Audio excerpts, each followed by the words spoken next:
So welcome everyone to a special Traxoria online event featuring Anthony Chara, talking about building generational wealth through apartment building investing. Isn't that interesting? Yeah, it's not just wealth. Wealth is good, right? Generational wealth obviously spans, I don't know, years, decades, lifetimes, which I think is the whole point of making it generational. So totally awesome that way. Anthony was extremely well received in DC a week and a half or so ago, 2 weeks ago now, and we wanted to make sure that he comes to the larger Traxoria community online as well, so everybody can learn about a strategy. I think if we're really honest with ourselves, most real estate investors in the back of our mind, no matter what exit strategy we're currently doing, particularly if we're in residential, we're always thinking, I think I know where we're going to end up. We should get to, probably sooner rather than later, we should get to multi-unit investing, because that is where the big money is made, right? That's where the big wealth is made. That's where the generational wealth is made. So that's why we have Anthony here. So Anthony, I could hear you earlier and I can see your screen now. Are you still there? I'm still here. Cool. I just want to make absolutely sure, and then we'll be in good shape. So cool. Anthony, you coming to us from Colorado tonight? I am in my office in Colorado. Yes. So I'm actually not going anywhere for a couple of weeks. Well, technically, I guess I'm going away for this weekend, do a little camping with the wife and the puppy dogs, going out to a lake in Nebraska. Yeah. Roughing it a little bit in the camper. That sounds fabulous. Not bad. Lake in Nebraska on the so when the mountains end and it gets into a bit of the plains, is that what you're going to be? Oh, pretty much as soon as you hit Denver, the mountains are done. So okay, yeah. Well, that's what the Front Range is all about. Yeah, that's what the Front Range is all about. Yeah, as soon as you hit Denver, you've already, the mountains are done, and you got nothing until you get to the Appalachians about 24, 30-hour drive later. You're back in DC. Yeah, that's perfect. Yeah, exactly. Those East Coast mountains, not bad. All right, well, that works. So you're going to be sharing with us some groovy stuff on creating generational wealth in apartment buildings, correct? That was the plan. Yeah. And you've been a real estate investor for how long now? I've been investing 30 years. It's my 30th anniversary since 1993. Happy anniversary. That's totally awesome. Thank you. Would you ever not have done what you've done in real estate? Oh my God, I wish I had started so much sooner. When I bought my first house when I was 22, and that was right before the market took its first crash that I went through. That was back in like 84, 85. And I didn't know what I didn't know. So the house that I bought for $80,000 here in Colorado, there was one around the corner selling for $65,000. And I'm thinking, what the heck did I get into, right? Buy a house for $80,000. The one around the corner is selling for $65,000. This is not a good investment. What I didn't realize was that the market was going to come back in a big way. As a matter of fact, by 1993, 92, 93, somewhere around there, the house that I bought for 80 dropped to about 60, but then it jumped to like 240,000. Yes. And it's like, okay, I like this. But then, of course, what happened at the end of 2006, 2007, right? It dropped back down to like 180 something thousand. And it went back up. As a matter of fact, my wife and I sold it a couple of years ago, about 4 years ago, we sold it for $330,000. So, well, I think that worked out all right in the end. It worked out all right, and we haven't sold very much of our single family homes and condos. We still have quite a few of those left. We've sold some of our apartments. I've owned over 2,000 units, but unfortunately, I get outvoted by our investors when I tell them we need to keep it, especially with what's going on in the market and building long-term generational wealth. And a lot of times they're like, yeah, but we just want the cash now. Yeah. So it's use the term, they kill the golden goose, right? The eggs aren't coming out fast enough, so let's kill the goose and get the whole big thing. And then all of a sudden the income stops and they're like, okay, what do we do now? It's like, you shouldn't have sold it when I told you not to sell it. Anyway. Only everyone would listen. How much easier everything in life could be. Yep. Not bad. All right. So I'm going to turn everything over to you in a second, but let me lay down a couple of ground rules first for everyone. If Anthony asks you to come off of mute or put something in the chat, then by all means, you can come off of mute or put something in the chat. Otherwise, let's stay focused on what he has to say. So, don't keep like a running sideshow commentary in the chat. It's just distracting to everybody. Those little boxes popping up all the time. Just stay focused, because what Anthony's going to teach you is obviously huge. You heard some of those numbers, and that's just on the single family side. Just wait till you see the numbers that are coming out of the multifamily space. So stay focused on that. If you have any issues, Carolina is also online as well. You can shoot her a private message, and she'll take good care of you. You can send her an email on the side as well. She'll be monitoring that. I'll try to monitor it as well. But I think, as we established at the last meeting, if you really want something done right, send a note to Carolina. It'd be good. We were having a chuckle about that a couple weeks ago, and so we'll chuckle again about it now. So I think, with all that being said, take it away, Anthony Chara. Thanks for being here. All right. Well, thanks, Tom and Carolina and Traction RIA, for inviting me out again. As Tom mentioned, or we talked about earlier, I was in DC for, I think it was the third or fourth time 2 weeks ago, and did another presentation. So I appreciate them continuing to invite me out. It's an awesome club.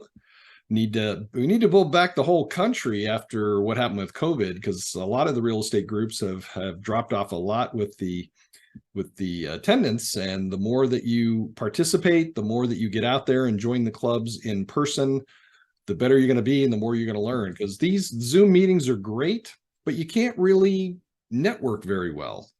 So, it's better to be live in person, so you can actually meet people, network with people, talk to people, and you'll learn a lot more, and you'll meet a lot more people as well. So let's talk a little bit about me and why I'm here. So if you notice on here, I do ask questions, and usually I like people to give me feedback, but it's a little hard. Again, it's a little hard to do that here in the two-dimensional world, as I call it. But usually I ask people, what do these 2,000 doors have in common? A lot of people say they open and close, they've got hinges, they've got locks, they've got doorknobs, they cash flow, I own them, right? All these answers come up, and they're all correct, and most of them do cash flow, except occasionally you do have some people that you have to evict because they don't pay the rent, and therefore they don't cash flow. So you have to get rid of them and make a change. But the main reason I put this up here was because a lot of people think that you can't buy apartments because you have little to no income, you have little to no savings, you have little to no experience. And certainly that is a challenge that you're going to need to overcome, but it's not something that you can't overcome. And that's the reason I put this up here, is because I've overcome all of those things.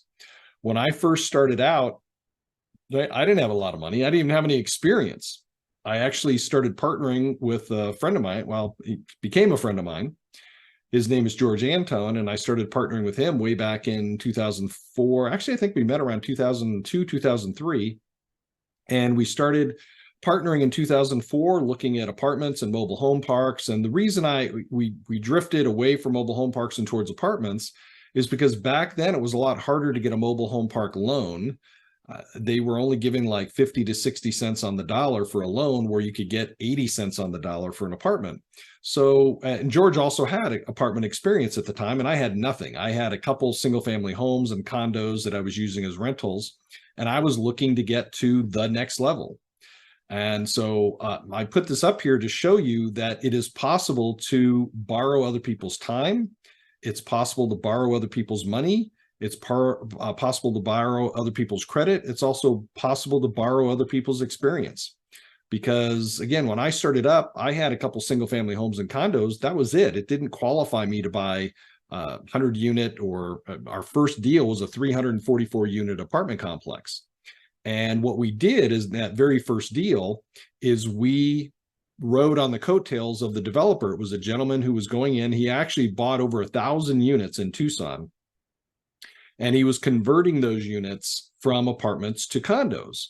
So we met him through a series of contacts that we know, and he was doing a $5 million raise in order to finish up the actual work on the units. He had already done the legal paperwork to give each of the apartment units its own tax ID number, so he basically condoizing them, right?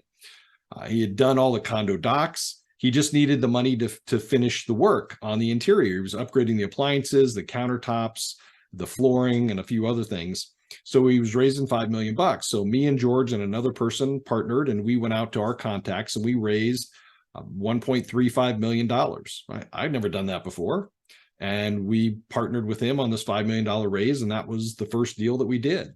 And then from there, we went out and we bought another 98 unit property in Shreveport, and then another 120 unit in Nacogdoches, Texas, and 140 units in Jackson, Mississippi, another 150 units back in Shreveport. And we've been going ever since. So a lot of these, of course, when I first started up, like I said, I just rode other people's coattails. I created what I didn't know what it was called back then, but now a lot of people will call it a fund of funds. So one person's doing a syndication for their own deal, and then we came in and created our own syndication to raise money from our contacts to invest in their deal. And that's how we got going. And we also realized that there was a lot of stuff that we didn't know. Matter of fact, we had been to other people's trainings and realized that when we got into the real world, there was a ton of stuff missing. So George and I got together and we decided to create a couple of classes. We created a one-day workshop and a 3-day boot camp that then turned into a 4-day boot camp, because there was a lot of stuff that, like I said, was missing. So I've been doing this, as I mentioned earlier, for 30 years. I started out in 1993. I met a couple of mentors. Hang on a second. One you may or may not have heard of. His name is Robert Allen. And he wrote a book back in 1970s called No Money Down. And I went to a different conference. He came out as a speaker, and I was looking for something new. I had been working in the corporate world from like 1981 to 1997. My job was literally killing me. So I talked to my wife. My wife let me quit my job. And I tell more about that at the boot camp, but we don't really have time to go into it here. But the job was literally killing me because I was traveling all around the country. I developed claustrophobia on flights, and I just wasn't enjoying my job anymore. And I was also working for somebody else. And the final straw was that I went from, I worked for a company called Bell & Howell, and it was about 13 or 14 technicians in 4 states and $1 million budget. Well, the company went through a reorganization, and I was what they called a good employee. So they ended up getting rid of some managers and kept me because I was a good manager and a good employee. And what they did is they tripled my area. So instead of just the I-25 corridor from El Paso up through Albuquerque to Denver to Cheyenne and the 13 or 14 technicians, electronic technicians that I had, they expanded my territory to the north half of Dallas up to Tulsa. So, and matter of fact, even back then, I had a couple technicians out in Shreveport and Texarkana that I never even met. But they tripled my territory. They tripled the number of technicians. I was now up to 30, I think it was 35 technicians, now spread out over 7 states. Well, as I mentioned earlier, I developed claustrophobia, and I didn't want to get on airplanes anymore. My boss, who told me about this change, said, well, just give it a try for a while. Well, it lasted 1 trip, because the first trip I did, I didn't want to get on a plane. So I drove from Denver to Albuquerque to El Paso to Dallas to Tulsa back to Denver, met with all the technicians, or most of the technicians, met with a lot of big time customers, and got home 3 weeks later, and I didn't recognize my wife, and my dogs growled at me, and I said, okay, something's got to change. So my wife allowed me to quit my job. She still had a very good job, and I started looking for other things. So I went into, actually opened up a restaurant delivery business for a while. You guys heard of Uber Eats and DoorDash and things like that? Well, I had one years ago called Dine In Delivery, and did that for about 3 years, actually grew it 40% year over year. The only problem was I didn't know that because I was too busy working in the business instead of on the business. And that got to the point where it was more of a glorified job than a business. So we sold that, started looking for something else, went into note buying, and that didn't really pan out. But that's how I met Robert Allen, was through this note buying convention, and realized, hey, we've already got a couple single family home rentals. Why not take it to the next level and see what else we can do? I didn't know anything about wholesaling, fixing and flipping, none of that stuff. So started working with him, then met another gentleman here in Denver. His name is Ron, and Ron had 450 apartment units. And I met him through at another business opportunity meeting, and we all went around and introduced ourselves. And it was great. As they say, when you're ready, right? The teacher, when you're ready to learn, the teacher will show up. Well, he showed up because I was ready to go to the next level. I was tired of doing one single family home at a time, and I wanted to get into multifamily. So he taught me some of the stuff that I'm going to teach you here tonight. And the big thing that impressed me, and the reason I stuck with it, is because he was telling me at lunch one day that he owned in his what he calls his heyday about 450 apartment units.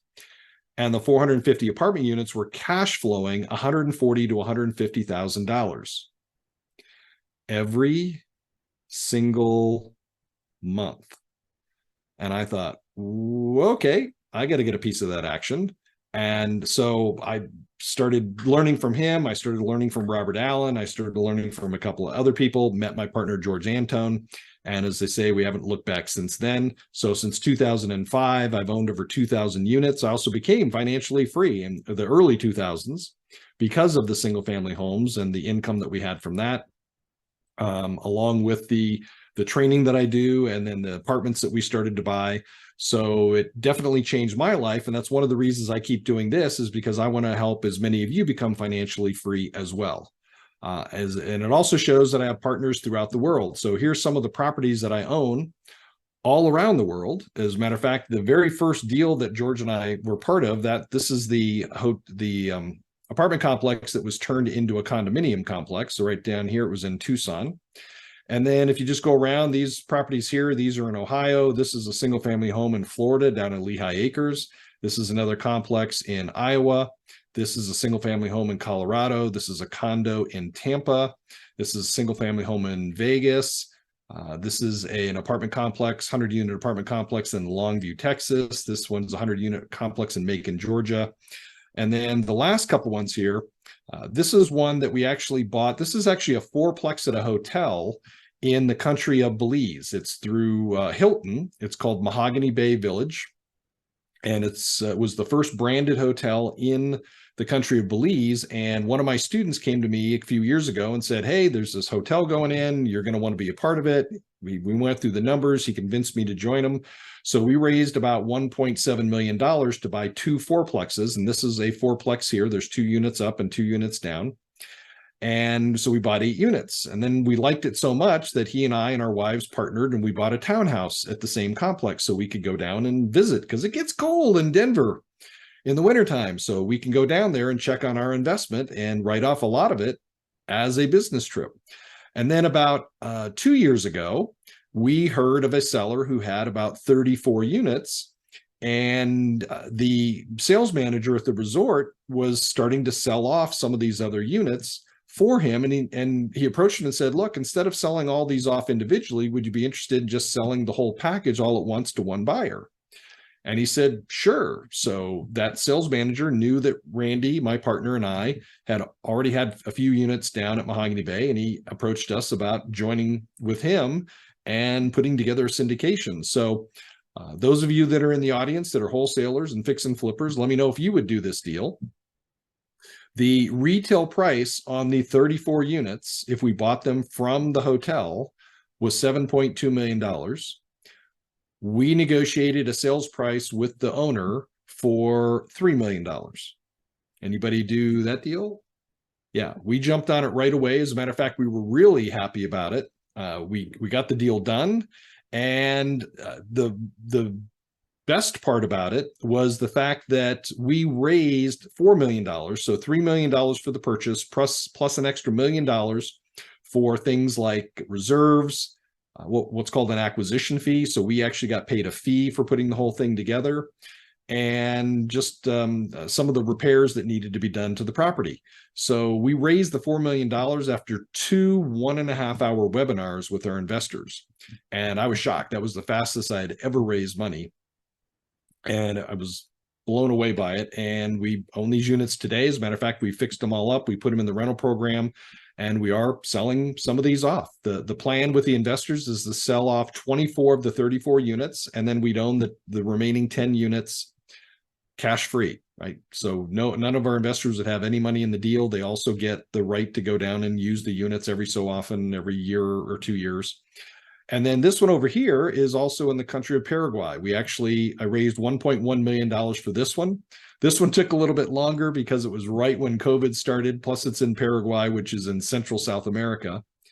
And we bought 2 vegetable greenhouses. So there's actually 8 of them here. So we own 2 vegetable greenhouses and 11 orange grove lots. And I raised $1.1 million to buy that. So as you can see, I've raised tens of millions of dollars for different deals all around not only the country, but around the world, because this isn't about just buying an apartment building. And a lot of people look at this and they all come and they want to see, or you've heard people say, hey, do you want to learn the secret to investing in apartments, or the secret to investing in mobile home parks, or the secret to this, the secret to that? The bottom line is there aren't any secrets. But I will tell you this.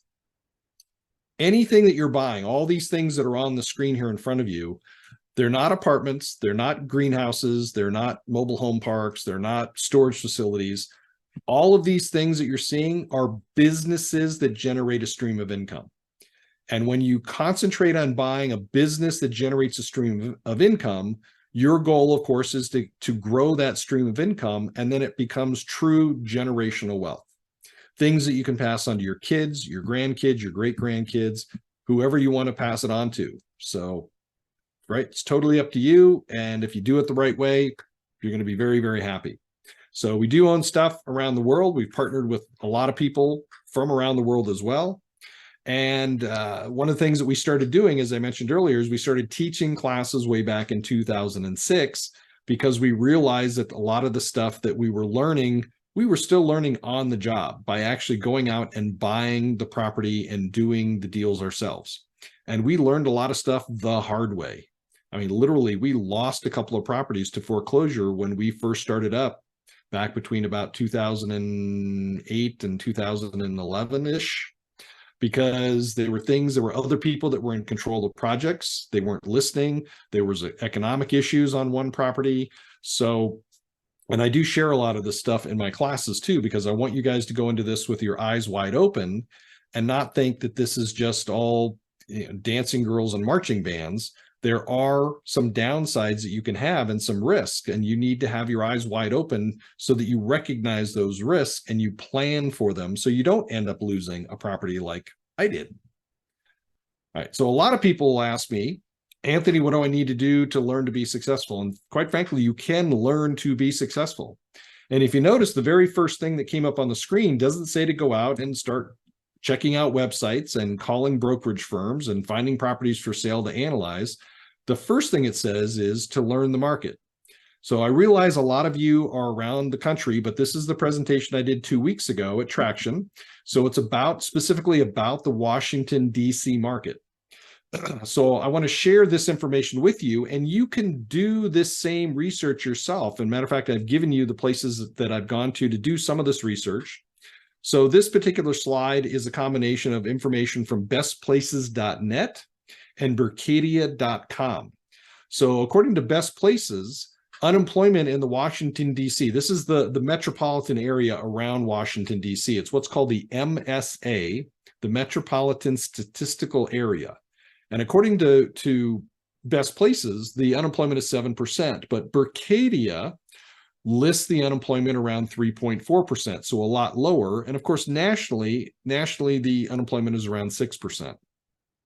So when I see information that's drastically different, because quite frankly, unemployment is twice as high, according to Best Places, as it is on Berkadia, that's why I do list both of these, so you understand where both information comes from, because there's millions of websites out there that you can get this information from.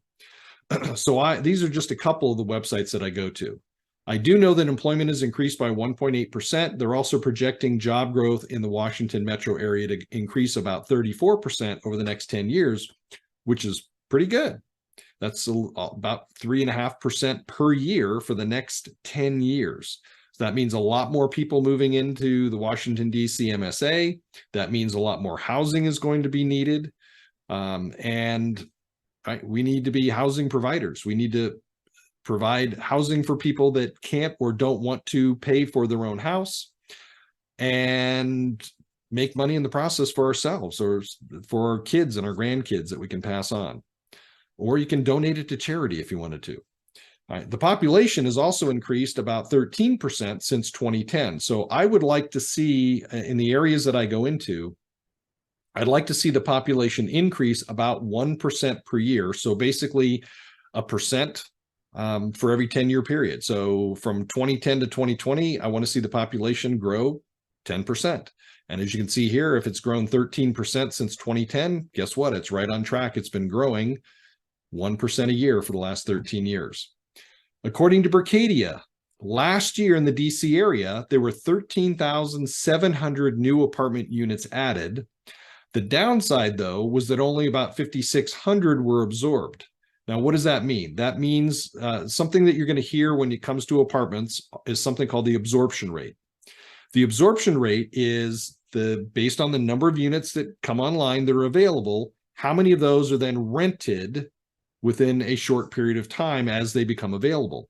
Well, if you notice, if 13,700 came online last year, but only 5,600 of them were absorbed, that means there's about 7,500 that are still available that were not absorbed last year. And accordingly, if you notice, the occupancy then decreased by 1.1%.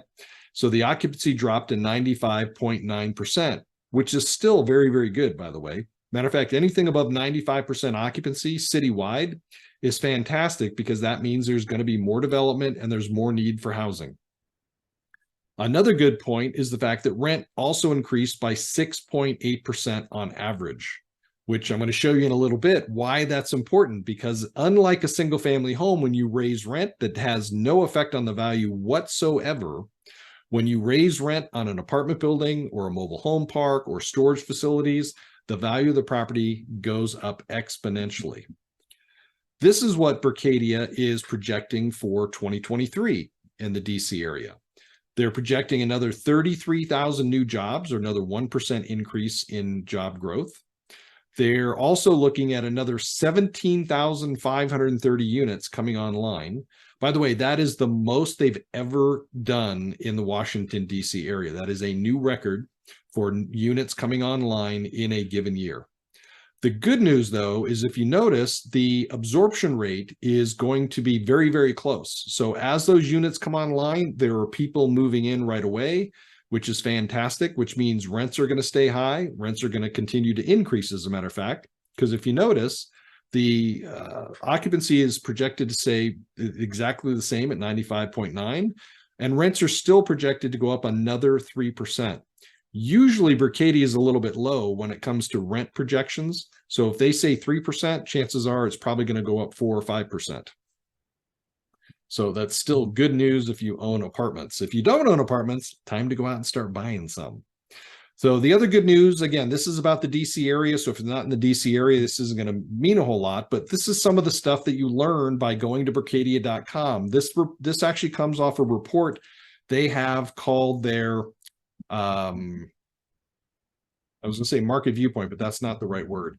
They, shoot, it's going to drive me nuts now, but they have a report that they put out every year, and it's called their year-end wrap-up. So they have a year-end wrap-up for 2022, and then they make projections for 2023, and they do this every year. So at the end of 23, beginning of 24 in January, they're going to give you an end-of-year wrap-up for the country, and then their projections for 2024 for most major markets. I think they do about 50 to 60 major markets around the country. So if you notice here, if you live in the area, this will make sense to you. 2,200 of the 17,000 units are going to go in the Northeast DC areas of H Street and Noma neighborhoods. They're also targeting, a lot of the builders and developers are targeting people who are what they call renters by choice. These are people that are either renting because they're priced out of the housing market, or quite frankly, they just don't want to own a property. There's a lot more people that are doing that these days, where if all they have to do is pick up the phone and say, hey, Billy Bob, come out and fix my toilet, or fix this, or paint that, or do something, they'd rather just live in an apartment and pay for it. There's a lot of other people as well that talk about younger generations, people that are just getting out of college, and telling them, you know what, the American dream was get a good education, get a good job, buy a house, settle down, have kids, right? And that's how I was raised. Well, things have been changing. Not everybody's settling down right away. And a lot of people are now looking at that model and saying, you know what, that doesn't necessarily work, because if you get out of school and get a job, and then the next thing you do is you buy a house, you're now tied to that house theoretically for 30 years. So what a lot of people are now espousing is that you should, instead of buying a house for yourself, either buy a house as a rental, or more importantly, buy a multifamily, duplex, triplex, fourplex, a small apartment complex.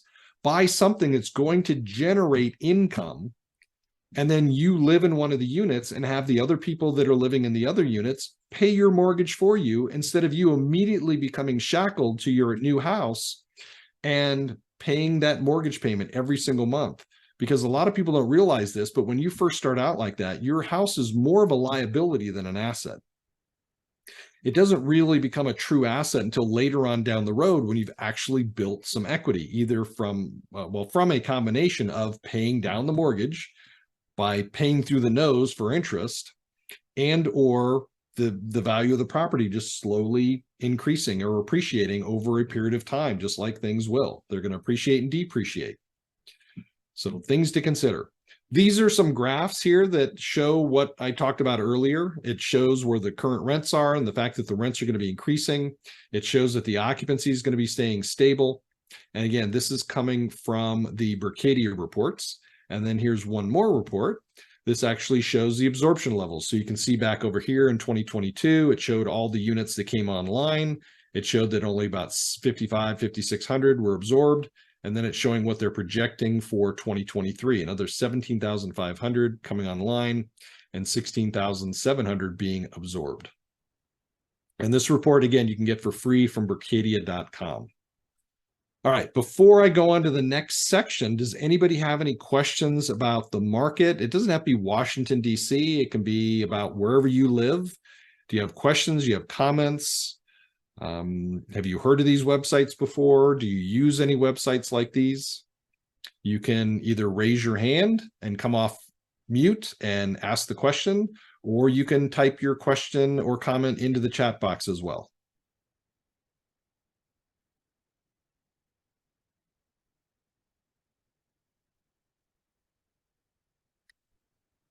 How'd everybody sleep?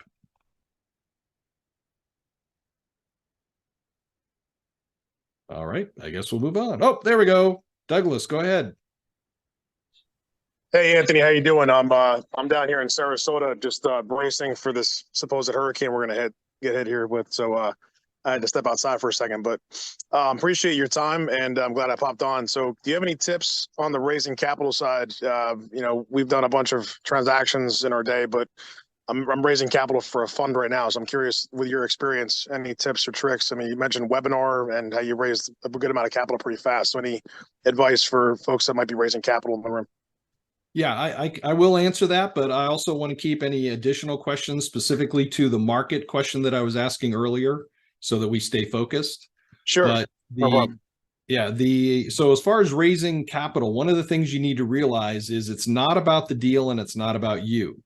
It's about the benefit that you bring to the people that need the investment, whether it's the cash flow, whether it's the tax deductions, the depreciation that they can take advantage of, the appreciation. There's all kinds of reasons that other people want to invest with you, and it's usually not about your deal. It's about what the benefits that they get from those deals. That makes sense. Thank you. Okay, you bet. Lydia.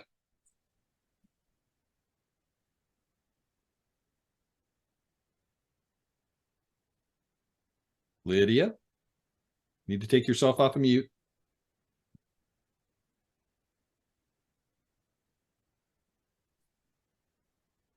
Okay, I guess not. All right. Nancy says, can the name of the site be typed in chat? Which site are you referring to? You're talking about Berkadia.com and bestplaces.net. They are back here on the screen. All right. Rupert wants to know, how big is the effect of investing in apartments if the feds keep raising the interest rate? Great question. So that's one of the things that the Fed, and it's not if the Fed keeps raising interest rates, the Fed is going to keep raising interest rates. The Fed actually stated that they were going to keep raising rates until something broke. Well, guess what? The economy hasn't broken yet. There are some people feeling a little bit of a pinch here and there, but it's not where they want it to be. Inflation is still too high. So I would not be surprised if they get together in September and raise interest rates another quarter point. The good news, though, is that even if the Fed raises interest rates, that's a completely different interest rate than the mortgage rates. The rate that they're raising is what they call their overnight rate. It's what banks loan money to other banks for. So you might hear that the Fed has raised interest rates, and accordingly, mortgage interest rates also take a quick bump up. But mortgage interest rates will also come back down, because if banks aren't making loans, they're not making any money, and that's how banks make money, is through their loans. So what I believe is going to happen, probably it's going to be a while though before interest rates come down. I know some people were saying, oh, 2024 interest rates are going to drop. From the people that I connect with, they think interest rates are going to remain elevated for the next 2 to 3 years at a minimum. So there is going to be a new paradigm when it comes to buying any type of property like this. And quite frankly, you should still be buying, even in this market with high interest rates, or what we deem to be high. Keep in mind, when I bought my first house, my interest rate was bought down from 12.5% to 7.5% because I was a first-time home buyer. When my parents had a home back in the late 70s, interest rates were 17, 18, 19%. So a lot of people have no idea that interest rates could be that high. And guess what? Deals still got done. People still bought houses, even at 17, 18, 19% interest. We've been living in an era of free money for the last 10 years as interest rates have dropped to basically zero, and taken advantage of those low rates. I know that my wife and I, we went out about 2 or 3 years ago when interest rates dropped to below like 3.5%. We refinanced all of our rental properties, and we have all of them locked in for another 30 years between like 3.25% and 3.5%.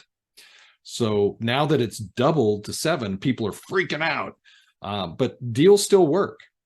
So even if interest rates go up, there's still a way to make money with deals. It's not just about the cash flow that the properties generate. There's other benefits through the depreciation, the tax benefits. There's also the appreciation, because the market is still going to increase in value. As you continue to control your property, you continue to raise rents, you continue to control your expenses. We'll talk about that in just a little bit on a couple other slides that come up here. All right, Lydia, are you ready to go?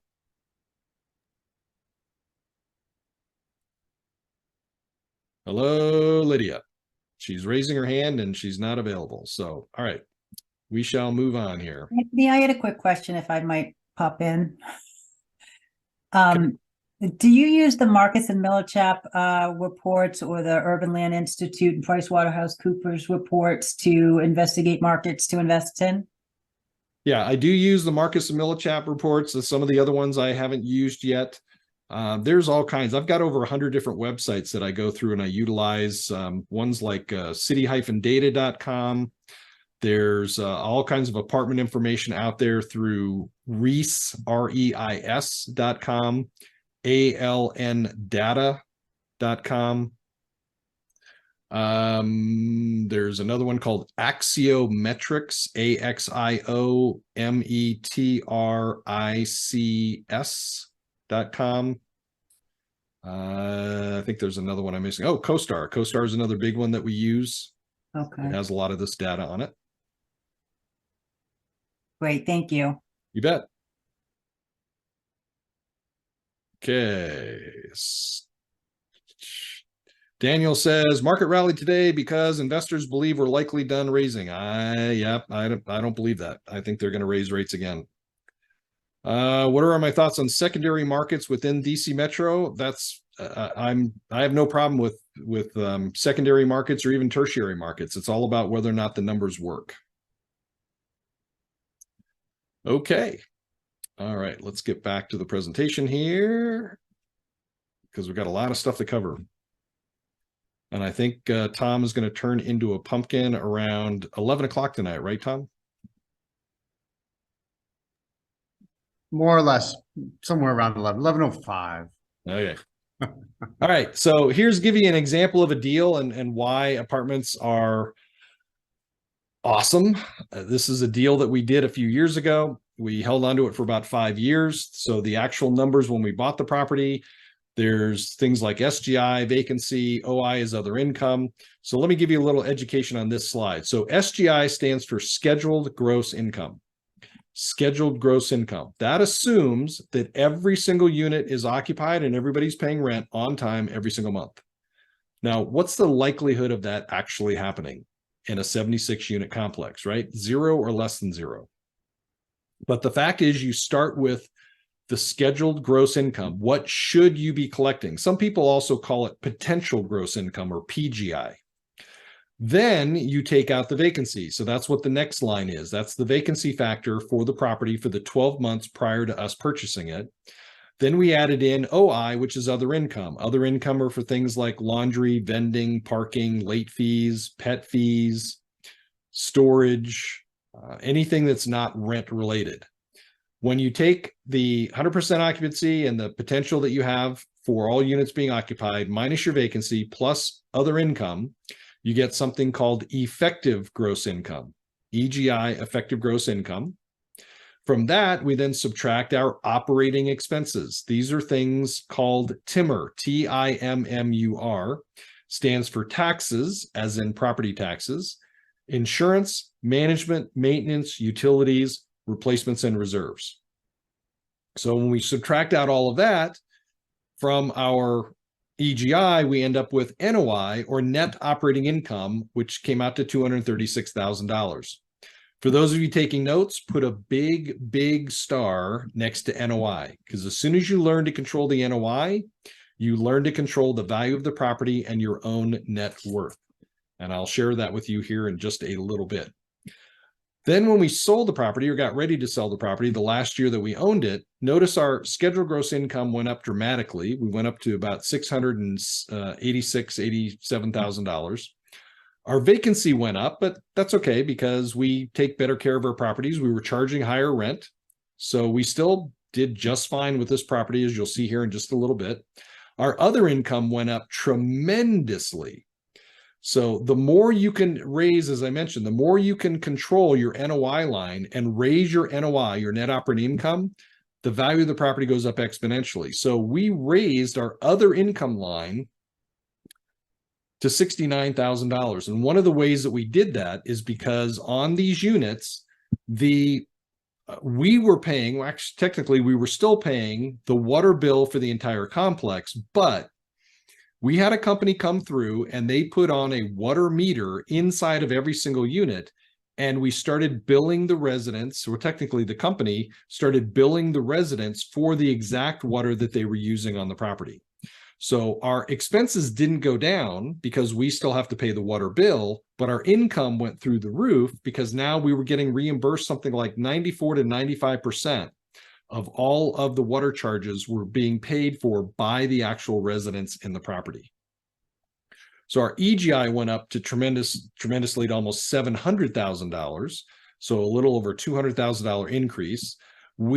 Our expenses went up because we do take better care of our properties. So we were going through and putting in things like vinyl plank flooring. We were putting in better appliances. So as people were moving out and the units just needed to be upgraded and refreshed, we were putting in a lot of extra money, which increased the value tremendously on the property, as you'll see here shortly. And our NOI went up about $50,000 overall in the last year. Now, the reason we were happy about that is because when you combine the cap rate with something that we call forced depreciation, you'll notice that the value of the property will go through the roof. So with cap rate, first off, cap rate is short for capitalization rate. It's the return you get on the property if you buy it for cash or don't look at the loan or take the loan into account. How do you find out what the market cap rate is for your property? You talk to experts in the market. You talk to real estate agents that sell that type of property. You talk to property managers that manage that type of property. You talk to lenders that loan on that type of property. You can talk to appraisers that appraise that type of property. There's all kinds of people that you can talk to. You can even go to the apartment association and find out from the apartment association what cap rate these properties are trading at. And here's another way to look at cap rate. It's almost like your own savings account. So if you went to a bank, and let's say you had two banks across the street from each other, and they were big name brand banks, coast to coast, Bank of America, Truist, Wells Fargo, Chase, whatever you want to look at. If you had $100,000 to put into a savings account, which bank would you pick? Most people, if everything is equal, i.e. security, safety, the bank, you're pretty confident the bank's not going to fail because it's been around for a while. Of course, there's no guarantees anymore these days. But if everything looked good, where would you put your money? Most people would put it in the bank that gave you the higher return. Well, so if one bank gives you a 4% return on your money and the other bank gives you a 5% return on your money, that's your cap rate. That's the return. That's your capitalization rate. You invest or deposit $100,000 with the bank. At the end of the year, one bank would give you $4,000 total for interest. The other bank would give you $5,000. Most people would put it in the bank that gave you $5,000. So theoretically, the higher the cap rate, the higher the returns you would get on that particular property. It's not that cut and dry, though, because some people also look at cap rate as a level of risk. They also see that the higher the cap rate, they think it's also a higher level of risk. So you kind of have to look at, do you want a high cap rate to get really good returns, knowing that it could be riskier, i.e. you could have more turnover, you could have residents in there that don't pay the bills on time or the rent on time every month? Or do you go down to a little safer property? And this is why a lot of people are very interested in what's called the central business district of their cities, because in the central business district, you have a lot of people that are pretty much locked into that area, and they don't need to use their cars to go anywhere. They don't move a whole lot from building to building or property to property. They stay right there. And so you're going to have lower cap rates. As you get away from the city center out to more of the suburbs, usually your cap rates are going to go up a little bit higher because things are spread out a little bit more. And now people have to travel a little bit more. And they may or may not stick around with your particular property. If you get out into what's called a tertiary market that only has 500, 5,000, 50,000 people living in the market, your cap rate should go up even more, because some people would look at that and say, oh, it's even a little more risky because there's not as big of a pool of population to pull from to rent those units from you. Another thing you can do is turn this formula around to what I call the wealth formula, and you can figure out, based on you raising your NOI, how much did you increase the value of your property? And that's the true part. One of the real reasons I love apartment buildings, and I'm going to show you that here in just a second, because you couple that with forced appreciation. So with forced appreciation, for every dollar you increase income or decrease expenses, you increase the value of your property by at least $10. And that's if you're in what's called a 10 cap market. Most cap rates have been what's called compressing, right? They've been dropping over the last 10, 12 years. So a lot of areas that were at 10% are now down around 6% or even 5.5% or 5%, which causes the value of your property to go through the roof. So the question is, how do you increase your income or decrease your expenses? Well, what's one way that we can do that, right? It's pretty obvious. You can increase the rent. So here's where I have a question for you all listening and watching. Who out there has a multifamily property? And when I say multifamily, I'm not talking about a duplex, a triplex, or a fourplex. Those are multifamilies, but they're not apartments. 4 units and less is considered just a straight residential property. 5 units and up is considered commercial residential, which is an apartment. So if you have an apartment building, if you could put in the chat box how many units you own in that one complex. I don't mean total spread out over a bunch of different complexes in different areas. I mean, if you had one apartment complex in wherever it is, how many units? So put that number into the chat box if you would, please.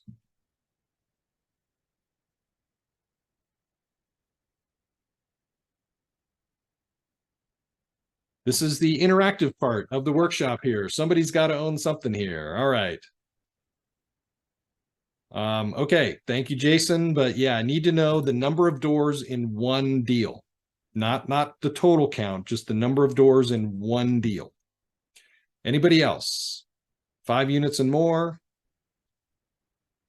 Going once. Going twice. All right, well, let's just make it up, shall we? So those of you that own an apartment, let's say a single family home. Oh, here we go. All right, so we got 28 units from Douglas. We got 142 in Cape Coral from Mark. So let's keep things on the smaller side just for this, because I don't want to freak everybody out with these gigantic numbers that we're about to go through here. But Douglas, let's use yours since you're an LP. Do you know if they raised rent last year on the units? And if they did raise rent, what was the average increase per month? In full transparency, we exited last year, so it was a 3-year deal that we exited, so I probably wouldn't be able to help on this one. Well, that's okay. Do you know on the last year that you owned it, if they raised the rent and how much per month? Yeah, I think they raised probably by like 30 to 50 bucks a door, but it's at an aggregate level, it just multiplied out, and it just, yeah. Yep, that's perfect. Excellent. Okay, so here's why I asked the question. So let me move my screen here a little bit. All right, so here's why I asked the question. This is why I love apartment buildings. When you use the wealth formula. So it was 28 units, if you recall that, right? It's 28 units. And let's say they raised the rent $50 a month, which is pretty reasonable to do a $50 per month increase. So this is where all of you get to work with me, because you're going to have to give me the answer, because I'm not going to go to the calculator. I can't do this and use the calculator. So I need you all to work on the calculator and tell me what 28 units times $50 equals.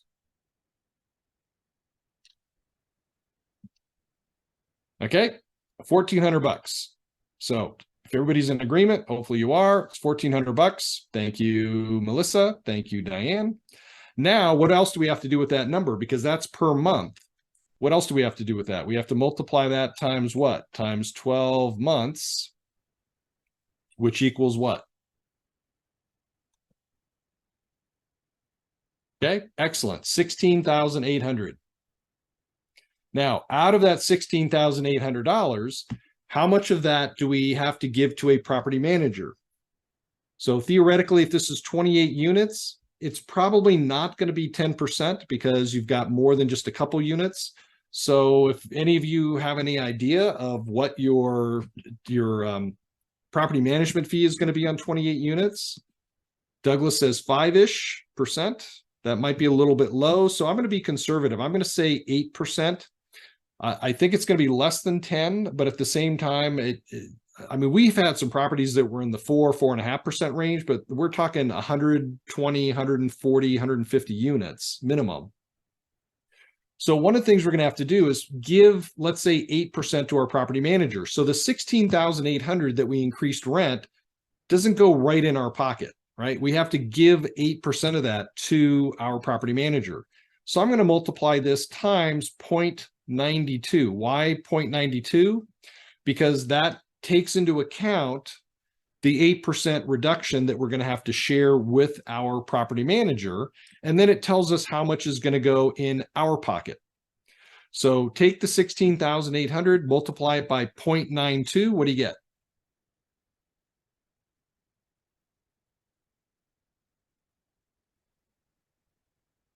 Hopefully somebody's doing the math. 16,800 times 0.92. We might be here until 11 o'clock.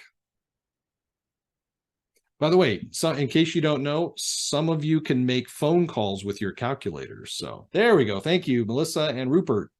So we've got $15,456. So excellent. So first and foremost, by raising the rent on this 28 unit property, Douglas would have put in his pocket for an extra $15,456. But wait, there's more. Using the wealth formula, if we take that amount, that $15,456, and then divide it by the cap rate for this type of property in this market, we find out how much we increase the value of the property. So it's not just about increasing the cash flow going to our pocket, it's about increasing the value to it. So let's say, just for the heck of it, that this was in a 10 cap market, or what's called a 10% market.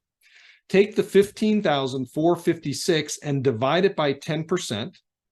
Some of you will have to change some of your calculators, you can actually say 15,456 divided by 10 and hit the percent symbol, and it will give you the correct answer. Some of you on your calculators will have to change the 10% to a decimal, which is 0.1. Either way, what you should have gotten was $154,560. So by doing that one little rent increase this year, the value of the property went up over $150,000. Now, what happens if you raise the rent $50 next year, and $50 next year, and $50 next year? There's a lot of properties also around the country where $50 is nothing. I've met people doing these presentations that have raised their rent $100, $150. Matter of fact, one person raised the rent $250 a month. Now, sometimes in order to do that, you have to do work on the property to do some upgrades. Sometimes you don't.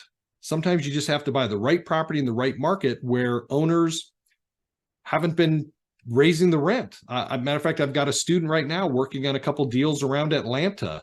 He met two different owners who just didn't feel like they didn't feel it was right to raise the rent on the residents. So they're like $300 a month below market rates. So he wants to buy these properties and then immediately go in and raise the rates to market rate, or even if they went up half the rate this year and then half next year, by the time it's 3 years down the road, he's going to have to raise it again because he still hasn't caught up to where the market is today. So if you do the, whoops, 1 second here. I'm going to move this up a little bit. So if you notice on the numbers, right, if you take the 15,456 divided by the 10% cap rate, you get $156,000 increase in value. Now, that's at 10%. In a lot of markets, like where this property is potentially located, it could be in the 6% range. So let's look at it at 6%. Take the 15,456, and in this case, divide it by 7%, or 0.07, and now what do you get?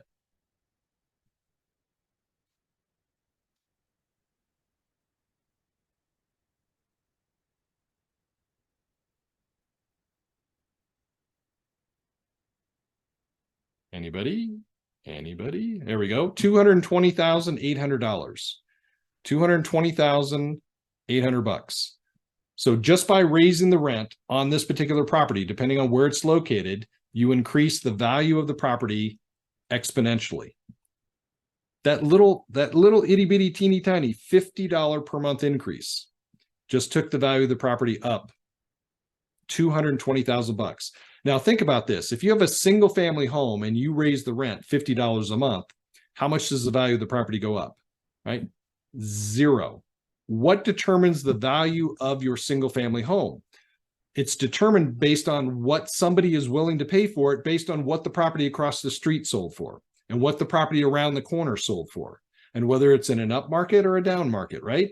It's going to slowly go up. It's going to slowly go down. In this case, as I mentioned earlier, you're not buying an apartment complex. You're buying a business that generates a stream of income. And if you increase the stream of income on this property, $15,456 a year, there are people that will invest or want to buy that property from you to get their hands on that stream of income, and they'd be willing to pay you an extra $220,000 to get their hands on it. Okay, that's tremendous. So just by doing that and raising the rents, you have more control over the value of your property with an apartment than you do with a single family home. Okay. All right. Here's another thing. we'll go back to the presentation for a second, and then we'll look at a couple other things. Obviously, you can decrease the vacancy. Decreasing the vacancy, it's the same as increasing income. You bring in more income to the income line, minus the amount that you're going to pay to your property manager. You've increased your NOI line, value of the property goes up. What's another way you can do it? Well, another way you can do it is by decreasing the expenses. So you need to be looking at your expenses line item by line item to see if there's anything you can do to reduce some of those line items. Here's an example that some of my students ran into a few years ago. They were looking at a property. They got the profit and loss statement from a seller, and they gave it to a couple of property managers and said, hey, is there anything in here that we could do to fix the expenses or reduce the expenses? And two of them honed in on the landscaping. So here's an example of the landscaping. The current owner was paying $2,000 a month for landscaping. The two property managers looked at that and they said, based on the area that the landscapers were cutting the grass and trimming the bushes and the trees and pulling weeds and that kind of stuff. By the way, this was in Cincinnati. It was probably, and I'm guessing here, it was maybe 1,000 square feet. So it wasn't a very big area. So for 1,000 square feet, they were paying $2,000 a month so that they could mow that area every week for 6 to 8 months out of the year. And then the other 6 to 8 months out of the year, what are they doing? They're shoveling snow. Well, the managers looked at that and said, $2,000 is way too much for this area. More realistically, it should probably be in the $600 to $800 per month range. So let's be conservative, and let's say we took the higher landscape company and we paid them $800 a month. By changing them out, by firing the $2,000 a month landscaper and hiring the $800 a month landscaper, how much did we just save per month? Right, $1,200 times what? Times 12 months equals $14,400. Now, number two, how much of this do we need to share with the property manager? Zero. We do not have to share any of this with the property manager because the property manager did not increase our income. We decreased our expenses. That $14,400 goes immediately right here to HIP National Bank. On the top of that, if you look at the numbers above and you were in a 10 cap market and used your wealth formula to figure out the value of the property, if you were in a 10 cap market, how much did the value of this property just increase by changing the landscaper? Yeah, it went up $144,000. Now here I'm going to need your help again, because when the students were looking at this deal, this type of property in this area was actually trading at an 8.5% cap rate. So instead of taking 14,400 and dividing it by 10%, now take 14,400 and divide it by 8.5% or 0.085. Whoops, 0.085. Now what do you get? It should be around $196,000. Do your residents care that you saved $1,200 a month changing landscapers? No. The only time they would care is if they were the landscaper and you fired them so that you could bring in somebody else that would do the same exact work for only $800 a month instead of $1,200 or $2,000 a month. So again, this is one thing I love about commercial properties. You're buying a stream of income. You need to concentrate on building your stream of income through raising rents, decreasing vacancy, decreasing expenses. The value of the property will go up exponentially, just like I showed you. Unlike a single family home, you raise the rent, the value of the property doesn't go up at all. You lower your expenses. Don't put in new carpeting, right? You clean the carpeting instead of putting in new carpeting. Does the value of the property go down? Yeah, maybe a little bit, depending on somebody else wanting to come in and buy it. But right, it's not apples for apples. It's apples to oranges. I love the apples I get from my apartment buildings. So now looking at these numbers and knowing that the value of the property went up, or the NOI went up by $50,000, hopefully you can see that we increased the value of this property. So in this particular market, when we were getting ready to buy it, it was at an 8 cap. So when we took our 236,000 and divided it by 8%, this property was worth about 2.95 million. Well, we only bought it for 2.7. So we got a great deal because we bought it for about $250,000 less than it was worth at the time. Also, if the cap rate had stayed the same, 5 years later, when the NOI went up to $284,000, the property would be worth around 3.35 million. So not a bad increase over 5 years. It went up $600,000 in value. But wait, there's more. As I mentioned, oh, look, but wait, there's more. But as I mentioned, we bought it for 2.7 million. The other thing that happened is that the cap rates have been compressing over the last few years. So the cap rate in that area had compressed to 5.5%. So if you take the same dollar amount, the 283,784, and divide it by 5.5%, the property is now worth over 5.1 million. Now, this is one of the properties I was trying to get my investors to keep because I knew inflation was going to be coming, and I knew that interest rates were going to be going up. So I tried to convince them to keep the property through high inflationary periods. Anytime you're in a high inflation period like we are now, you want to own real tangible assets, houses, condos, apartment buildings, mobile home parks, storage facilities, even things like precious metals, gold, silver, platinum. These are things that will help you get through the inflationary periods. If your money's just sitting in the bank, you're losing 3 to 8% a year, depending on where inflation is and who is actually doing the inflation calculations, because there's some questions on that as far as what's really going on with inflation, right? You get the powers that are in the party that's in power that's telling you inflation's only 3%, but then you talk to other independent people and they'll tell you it's still around 6 or 7 or 8%. So just don't get locked in. Well, I guess what I'm trying to say is don't get locked in on one source. That's one of the reasons I have over 100 different websites that I go to analyze markets and analyze deals, because you're going to get different results. I'm looking for consistency. So if I go to 4 or 5 websites and I hear the same story on all 4 or 5 websites, I know that things are going that direction. If I go to 4 or 5 websites and half of them show the market going up and the other half show the market going down, okay, I need to do some more research because obviously there's some flux in the market. Right. So in this case, cap rates came down. Our investors decided to kill the goose and get rid of the golden eggs. And the other reason that they decided to do it is even though the property was worth a little over 5.1 million, we actually negotiated with the buyer. They paid us $6 million for this property. So that was another reason the investors wanted to sell, because they thought they had a nut on the line who wanted to pay $6 million for a property that was worth 5.1 million. They basically paid us today for what the property would be worth a year from now. Some people use that strategy and it works fine for them. Some people, like me, I don't like buying them that way.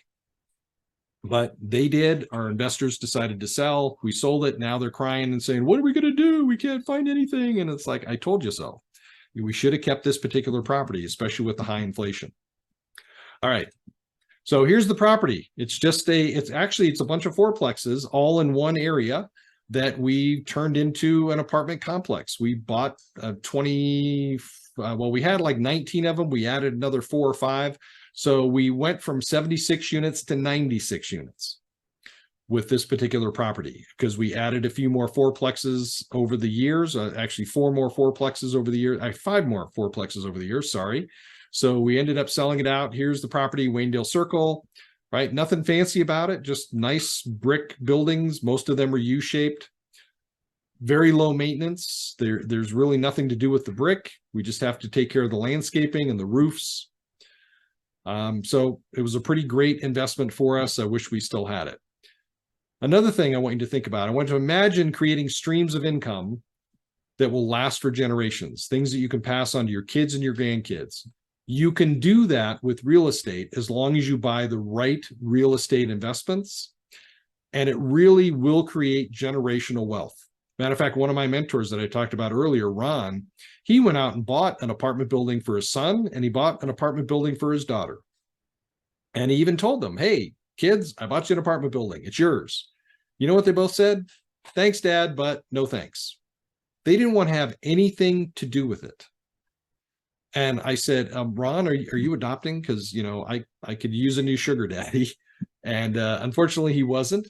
But he just, it's one of the things that he does not talk about with his kids when they come over for holidays and for dinners. They do not talk business because they don't see eye to eye. Here's the interesting part. His daughter is a real estate agent, and his son manages his maintenance department for him. They don't understand the wealth that he's created by owning the apartment buildings that he's owned over the last 40 or 50 years that have generated $140,000 to $150,000 a month in passive income.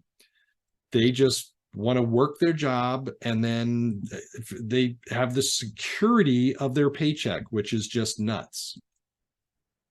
Okay, hopefully this comes through. And Tom, you can let me know if they can hear this. This is a quick testimonial from one of my students, Mark Hutton. So Tom, you ready to let me know if it works on your end? All set.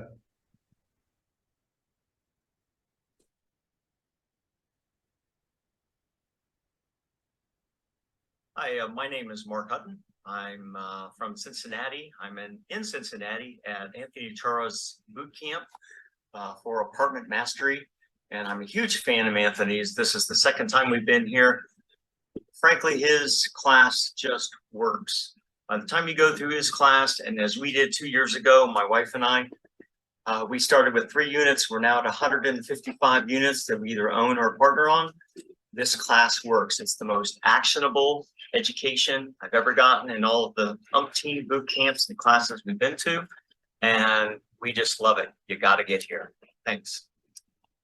There we go. Thank you, Mark. I was just curious, has anybody ever seen a really bad testimony where somebody comes on and says, this stuff sucks, it doesn't work, you should stay away from it? That would be kind of interesting. Here's another quick deal. This is one that Dee Dee did. It's 100 units that she found in Longview, Texas. She found it through a real estate brokerage relationship. She bought it for $2.8 million. She met the credit partners through my network. She raised $1 million through my network. 3 years later, it was valued at $4.4 million. She refinanced it, pulled cash out, gave 66% of what the investors invested back to the investors. So they now have 66% of their money back, plus they still own the same percentage of ownership in this 100-unit property. Do you think her investors were happy that they got 66% of their investment back 3 years later?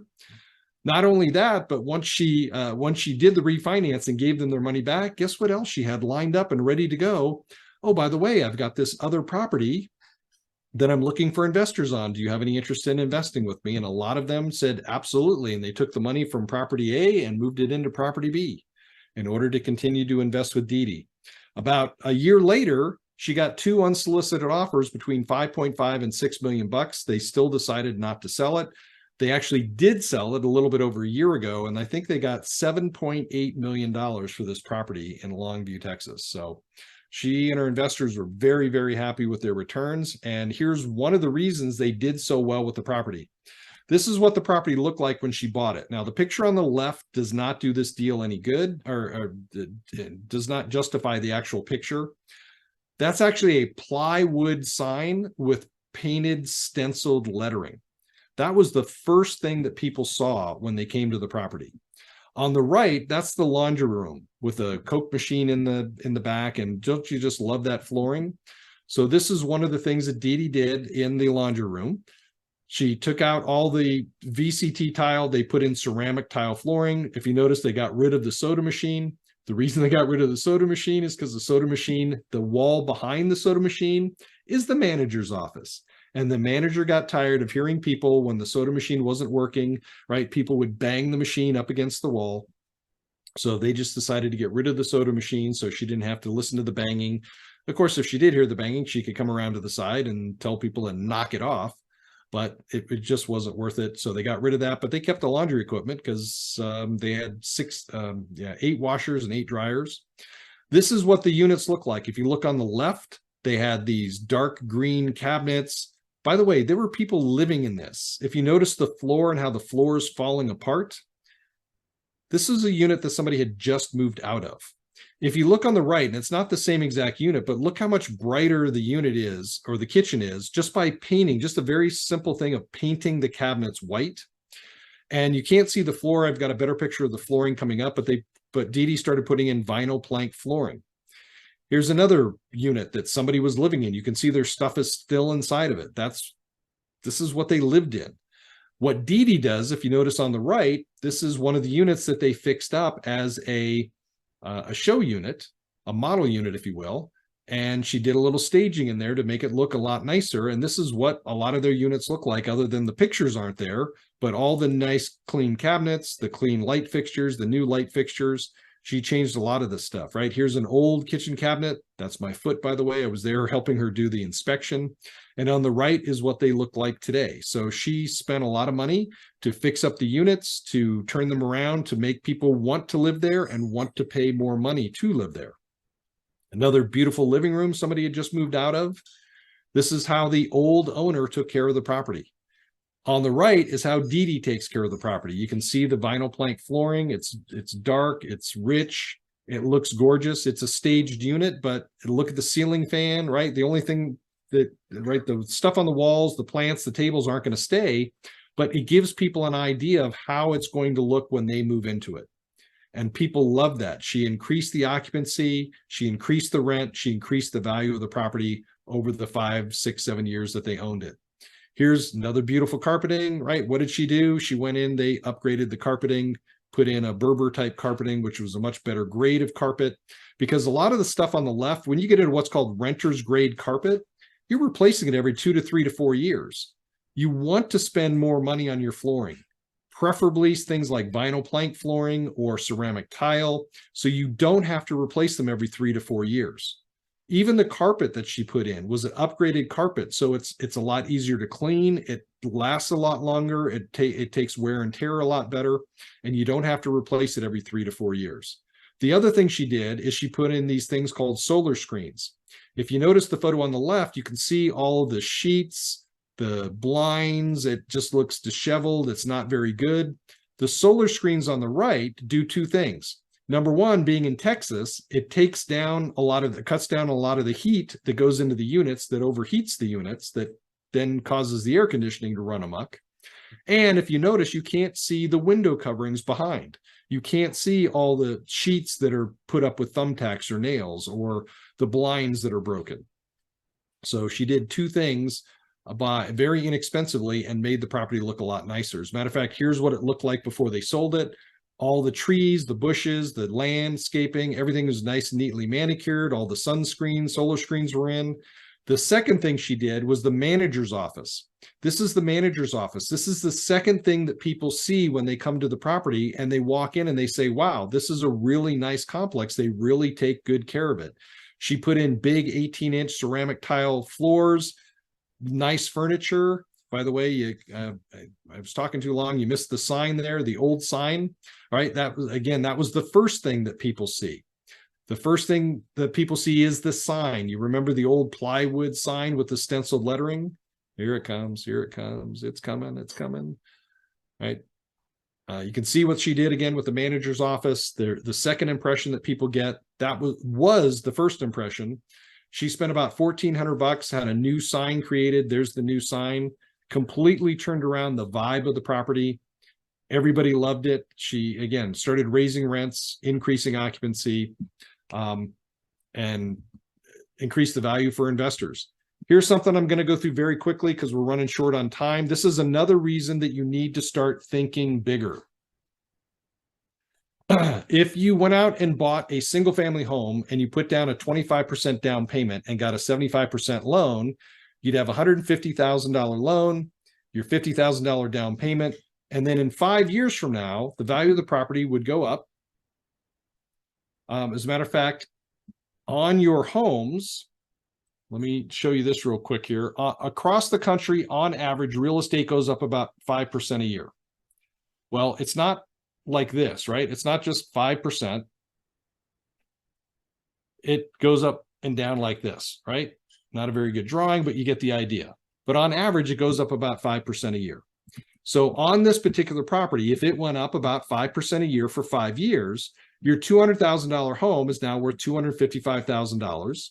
You still have the 50,000 that you put into the property, plus now you have 66,000 of additional equity. That's from the value of the property increasing and from you paying down the loan. You paid down your $150,000 loan to $138,700. So what do? 5 years later, you do something called a 1031 exchange. You pull out the $116,000 of equity, plus you add in an extra $8,700 in cash, and now you move up from a $255,000 house to a $500,000 commercial property. And this is very important that you pay attention to this. By the way, this does not include the cash flow that the properties generate. It also doesn't even include the depreciation that you can take advantage of with these properties. This is just the equity buildup, the appreciation from the property, showing you why you want to think bigger and keep your money moving. This is what really wealthy people do. They keep their money moving. So they take it bigger. So let's say you do that 5 years later with this new $500,000 property, it's now worth $638,000. You now have the initial $50,000 plus the $8,700 you put in, plus the equity, the appreciation for the two properties, and the equity buildup from paying down the loan over the next 5 years. Now you have almost $300,000 in equity. What do you do with that? You take the $300,000 out, or in this case, $250,000 out, you move it to another building, a $1 million property, right? You're taking it bigger every 5 years. You take it bigger to something new. You have $250,000 in equity. Now you have a $1 million property and a $750,000 loan. What do? You do it again, right? 5 years later, if the property has gone up an average of 5% per year over the next 5 years, you now have over $600,000 in equity. You take that equity out. Your $1 million property is now worth $1.3 million. You take $600,000 out, you move it to a building that's worth $2.4 million, and you now get a loan for $1.8 million bucks. Right? What do? 5 years later, right? It's the art of thinking big and thinking bigger. You keep your money moving and you keep upgrading to the value of to larger value properties. So now you have $1.46 million in equity at the end of 20 years. What do? At the end of 20 years, you take that $1.4 million of equity and you buy a $5.6 million apartment building, storage facility, mobile home park, hotel, any type of commercial property, even an office building. Now, why am I showing this to you? Why am I showing you how the value of these have increased? Because over the years, I've run into areas around the country where people do what I think is something that's just stupid. They want to put their money into a property and concentrate on doing nothing but paying that property off, paying it down to zero so that they have no mortgage, and all they want to do is let that one property cash flow. So in this scenario, if you notice, look at this curve. This is what happens if theoretically, if you keep your money moving about every 5 years or so and buying bigger properties, more expensive properties, and keep it moving, keep it flowing to larger equity, right? Your returns aren't coming in based on the amount that you invested. Your returns and the value that these properties are going up is based on what the value of the property was when you bought it, not what you invested in it. And so when I heard these people say, I'm just going to pay off the property, I'm going to pay it down so I have no mortgage on it whatsoever, so all it's going to do is cash flow, here's the difference. If you move the property, if you move the money, did a 1031 exchange and sold each one of these properties and did a proper 1031 exchange each year for this 20-year period, at the beginning of year 21, you'd own a $5.6 million property and you'd have $1.4 million of equity. Now, I know a lot of people are looking at it going, yeah, but now I got to wait 20 years.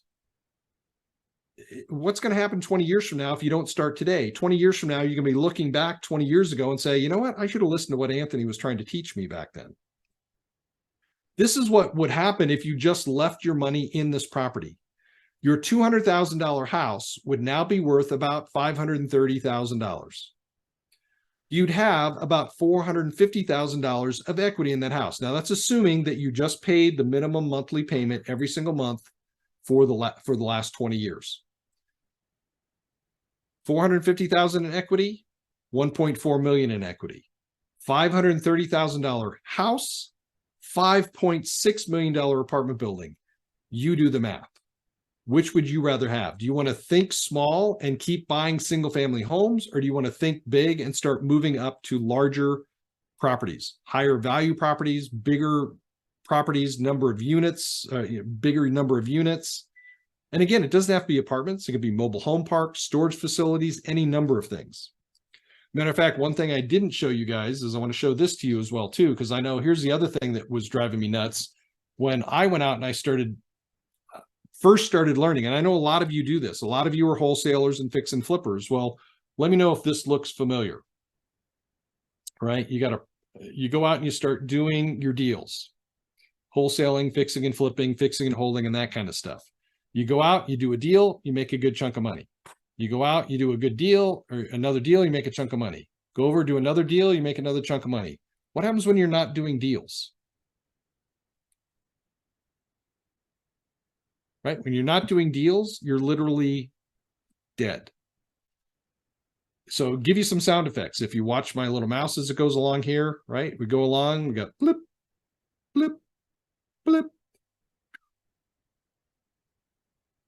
Now, I'm not suggesting that you stop doing your wholesaling and your fixing and flipping. If you're good at it and you're making money at it, keep doing it. What I am suggesting, though, is that you take some of this money that's coming from these deals and you actually put them into long-term passive income generating properties like apartment buildings, so that you don't have to keep going back here to the $0 level, which is what this bottom line is, right? That's this bottom line down here is your $0 line. You're actually raising this line up over here, so you're not coming all the way back down to zero.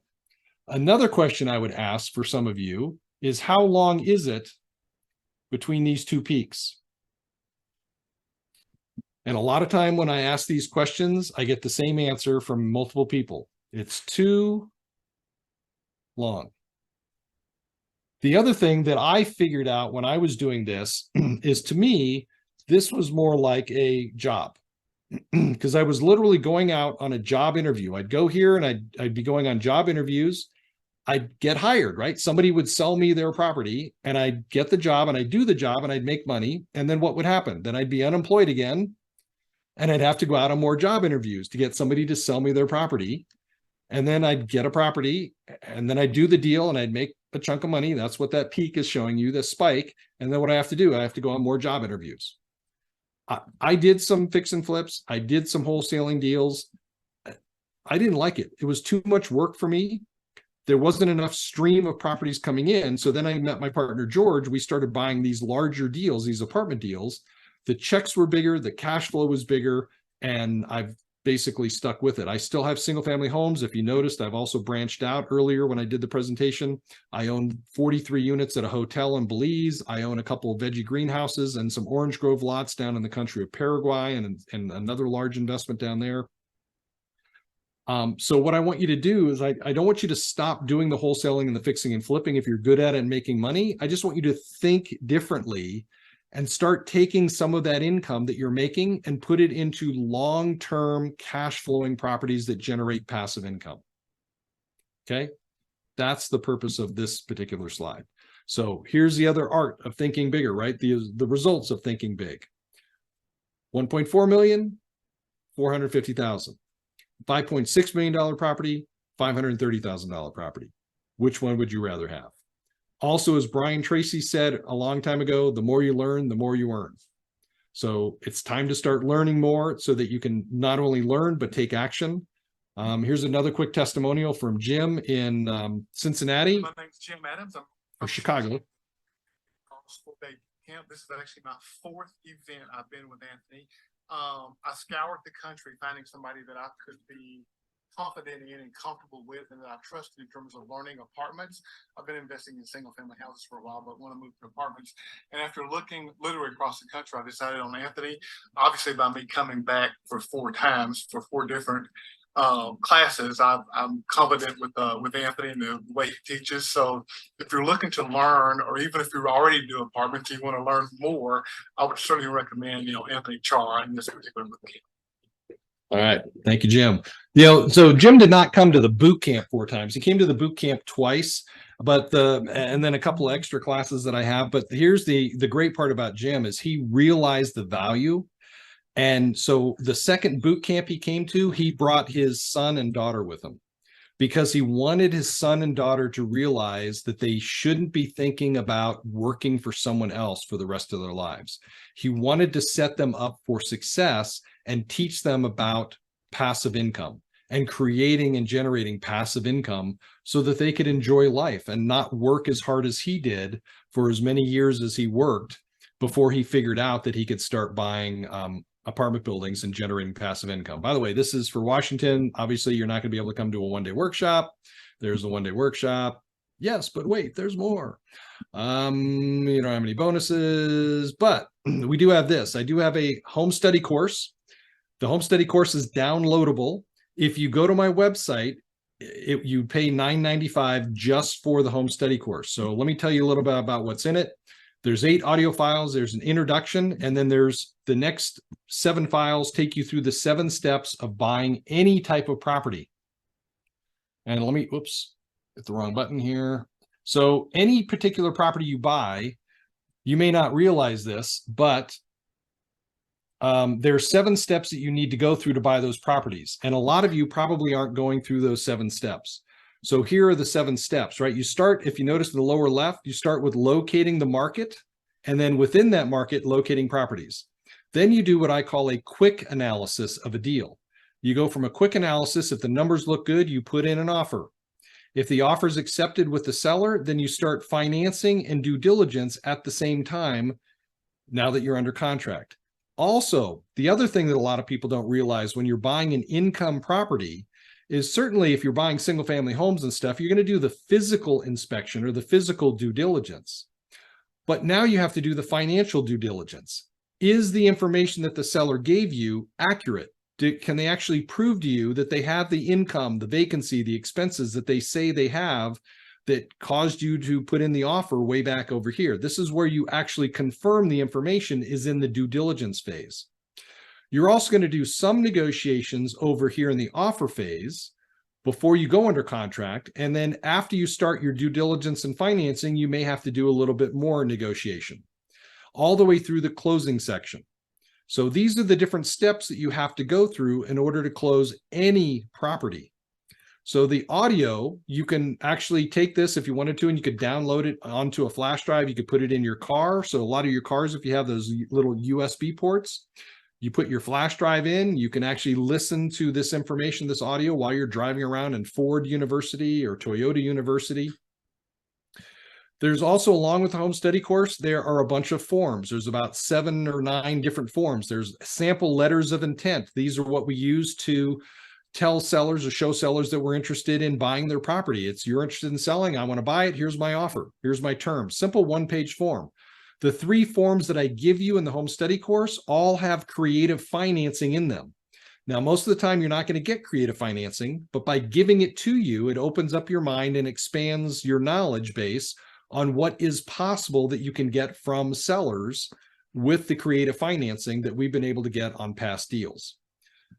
There's also addendums that we attach to our contracts that help us stay out of trouble. So we don't actually give you contracts because there's different contracts for every state. Different real estate agents use different contracts, but we do give you addenda that you can attach to the contract, which gives you a little bit better protection on your deals.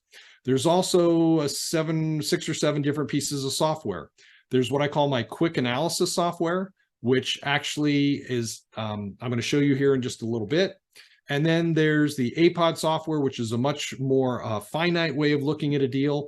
And then the other software that I really love is the rent roll analysis software. I got tired of sellers telling me that they had 5% vacancy, and then as soon as we'd buy a property, we'd have cash flow issues. Well, that was a problem. So I figured out a software that I created on an Excel spreadsheet where I could plug in the actual rent collected for every single unit for every single month for 12 months. And at the bottom, the formula will actually tell you what the economic occupancy is. So obviously your economic occupancy, you want to be as close to 100% as possible. But if your economic occupancy is 80%, that means your economic vacancy is 20%, not 5%, but 20%. So that's an excellent software. There's two different samples of that. One is just a quick 4-month sample, and the other one is a full 12-month sample that you can use to figure out the true economic occupancy of your property. So the home study course by itself, if you went to my website, is $9.95. It also includes some tutorial videos that show you how to use the APOD software and the quick analysis software. There's some bonus audio programs in there as well. I also have a 4-day boot camp. The 4-day boot camp by itself is an additional $9.95 on my website. But stick around, because I'm going to package this all up here in just a second and give you a killer deal for the whole thing. The audio programs average about 30 to 40 minutes each. At the boot camp, which is a 4-day boot camp, we spend hours on each topic. We spend 3 to 4 hours on finding markets, analyzing markets, and finding properties. And then the afternoon of Thursday afternoon, we analyze properties. 3 to 4 hours analyzing properties through the quick analysis section. On Friday, we start with the offer section on different ways to make offers, the philosophy behind making offers, why you're asking the seller to provide different documentation so that you can prove that their numbers are true and accurate. So that's another 6 to 7 hours on actually making offers.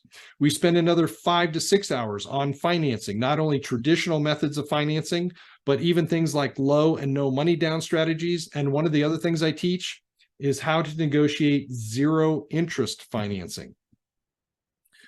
Now that you've gotten all the documentation from the seller through the offer phase, you now have to analyze it in the due diligence phase. So we spend another 4 to 5 hours on the due diligence process, on what you do with those documents to prove that they're accurate and you don't get screwed by the seller. In a lot of these other phases, I also pepper in different negotiation strategies, different financing strategies, the due diligence strategies, but I also have an additional negotiation section that's another 2 to 3 hours on different ways to negotiate deals like zero interest financing or getting sellers to do seller financing at all, because some of them don't want to do it. The closing section is the shortest section. It's 20 to 30 minutes. Why? Because quite frankly, if you're going to have brain damage on a deal, the brain damage is going to happen between step 1 and step 6, between locating the property in the market and the negotiations. Especially if you do what I teach you to do in the offer phase, when you get to the closing section, it should be quick, simple, painless. I also teach you about past deals, not just the deals where we made a lot of money, like I showed you a couple tonight, but I also share with you some of the deals that went wrong and some of the deals we lost. We actually have been foreclosed on a couple of properties because we made some mistakes. What did we do about that? We learned from it. We kept moving forward. And now I teach you about some of those mistakes so you don't make the same mistakes that we made. You also don't know what you don't know. I was doing a presentation years ago in Cincinnati, and somebody was going to buy the course. And his friend walked up and said, "Hey, what are you doing?" And he said, "Well, I want to learn how to do this. I want to create passive income. I want to buy apartments." And his friend said, "Oh, dude, you don't need to pay for it. You don't need to pay for it. It's all free. It's all online. You just go on the internet. You can find anything you want." Well, quite frankly, you probably can find anything you want. But here's the question. If you don't know what you don't know, how do you even know what questions to ask? How do you even know what questions to start asking? And then once you do ask a question, that's going to lead to more questions because somebody's going to answer your question. And then that's going to lead to another question, another question, another question. Also, do you know who's actually answering your question and whether or not they know what they're doing? That's another thing you need to understand. So what I'm doing here in my 4-day boot camp is I'm taking what I believe is the best of the best of 30 years of investing, and I'm compressing it to 4 days. 4 days of the best to literally give you a boot camp of knowledge over that 4-day period. This is one of the reasons that Tom and Carolina have invited me back for the 3rd or 4th time here to Traction RIA, because they hear from their members who come to the boot camp. They get the home study course, they go to the boot camp, they come back and they say, "That was awesome. We got more than we paid for. It was a fantastic value. We actually learned something, and it was not a constant sales pitch from the time we walked into the door on Thursday morning until we left Sunday evening." And matter of fact, if Diane is still on, Diane's been to the boot camp. As a matter of fact, she might have even been to 2 boot camps. You can even ask her for a testimonial. But here's the other thing that I do that nobody else does that I'm aware of. I offer you a double your money back guarantee on the boot camp. So when you do come to the boot camp, this isn't just the end of lunch on the first day or the end of the first day. If you tell me you want your money back, I give you your money back. You can spend all 4 days with me because I know what I teach. I know how good it is. At the end of the 4 days, if you tell me it was not worth your time or your trouble, I will give you double your money back. And in the 12 or 13 years I've been offering a double your money back guarantee, I've only had one person ask for their money back, double their money back, because they weren't paying attention in class and I kept picking on them in class because they kept falling asleep in class. So I know what I teach. I know it's a great value. Again, that's why Tom and Carolina keep having me back. You're not going to need to utilize this, but it's there for just so that you know that I'm the real deal and I'm here to teach you rather than sell you a whole bunch of other stuff again and again and again. So even Robert Kiyosaki made money with apartments. Whoops. Robert Kiyosaki owned 2 apartment buildings generating $7,000 a month in passive income. That's what allowed him to leave his job at Xerox and create the game Cash Flow 101 and then write the book Rich Dad Poor Dad. So I've shared with you some of my students that have made money. Now it is your turn. Again, the home study course by itself is $9.95. The boot camp by itself is another $9.95. But wait, there's more. Another thing that I'm going to give you, another bonus, is because of COVID, I created a boot camp webinar version or a webinar version of the boot camp. So there's like 28 to 30 hours of content. That is an online recording. So the home study course is downloadable. We'll send you an email with a link in it. You click on the link, you download the files and save those to your hard drive. The boot camp webinar recordings are online access. We send you a different email that you click on, you register, and then you have online access. You can watch the webinars as many times as you want for as long as you want. As long as we've got them posted and we don't have any plans on taking them down, you can watch them again and again and again. So you get the live in-person boot camp, plus you get the recordings that you can watch before you come to the boot camp or after the first boot camp again and again and again. But wait, there's more.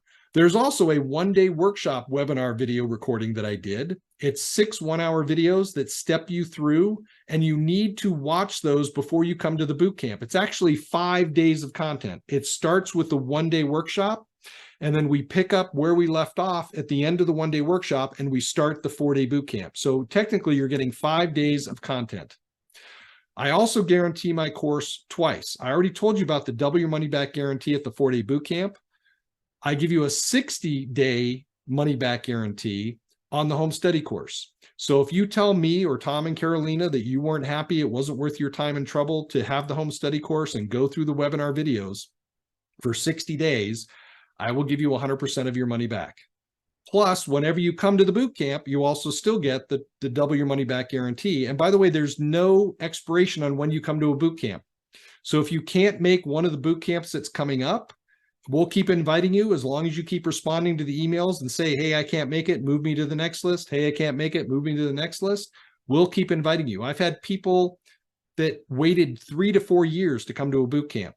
We still invited them. They finally made it. They were happy that they did. They also were pretty bummed that they didn't come 4 or 5 years earlier because they realized a lot of the information and value that they missed. Another thing that I offer is an 8-week follow-up coaching program. So after you get done at the boot camp, that's what this is over here. You're going to start analyzing a bunch of markets yourself. You're going to narrow that down over the 8 weeks to 2 to 3 markets. Then you're going to narrow that down to 1 market. And during this process, you're going to be putting in live offers on live deals anywhere in the country. I not only want you to come learn a lot of great information from me at the boot camp, I then want you to actually take action and go do something with the information. That's what the 8-week coaching program is for, is to get you out there to take action, to talk to people, to analyze deals, to look at different websites for information, and put in real offers on real deals.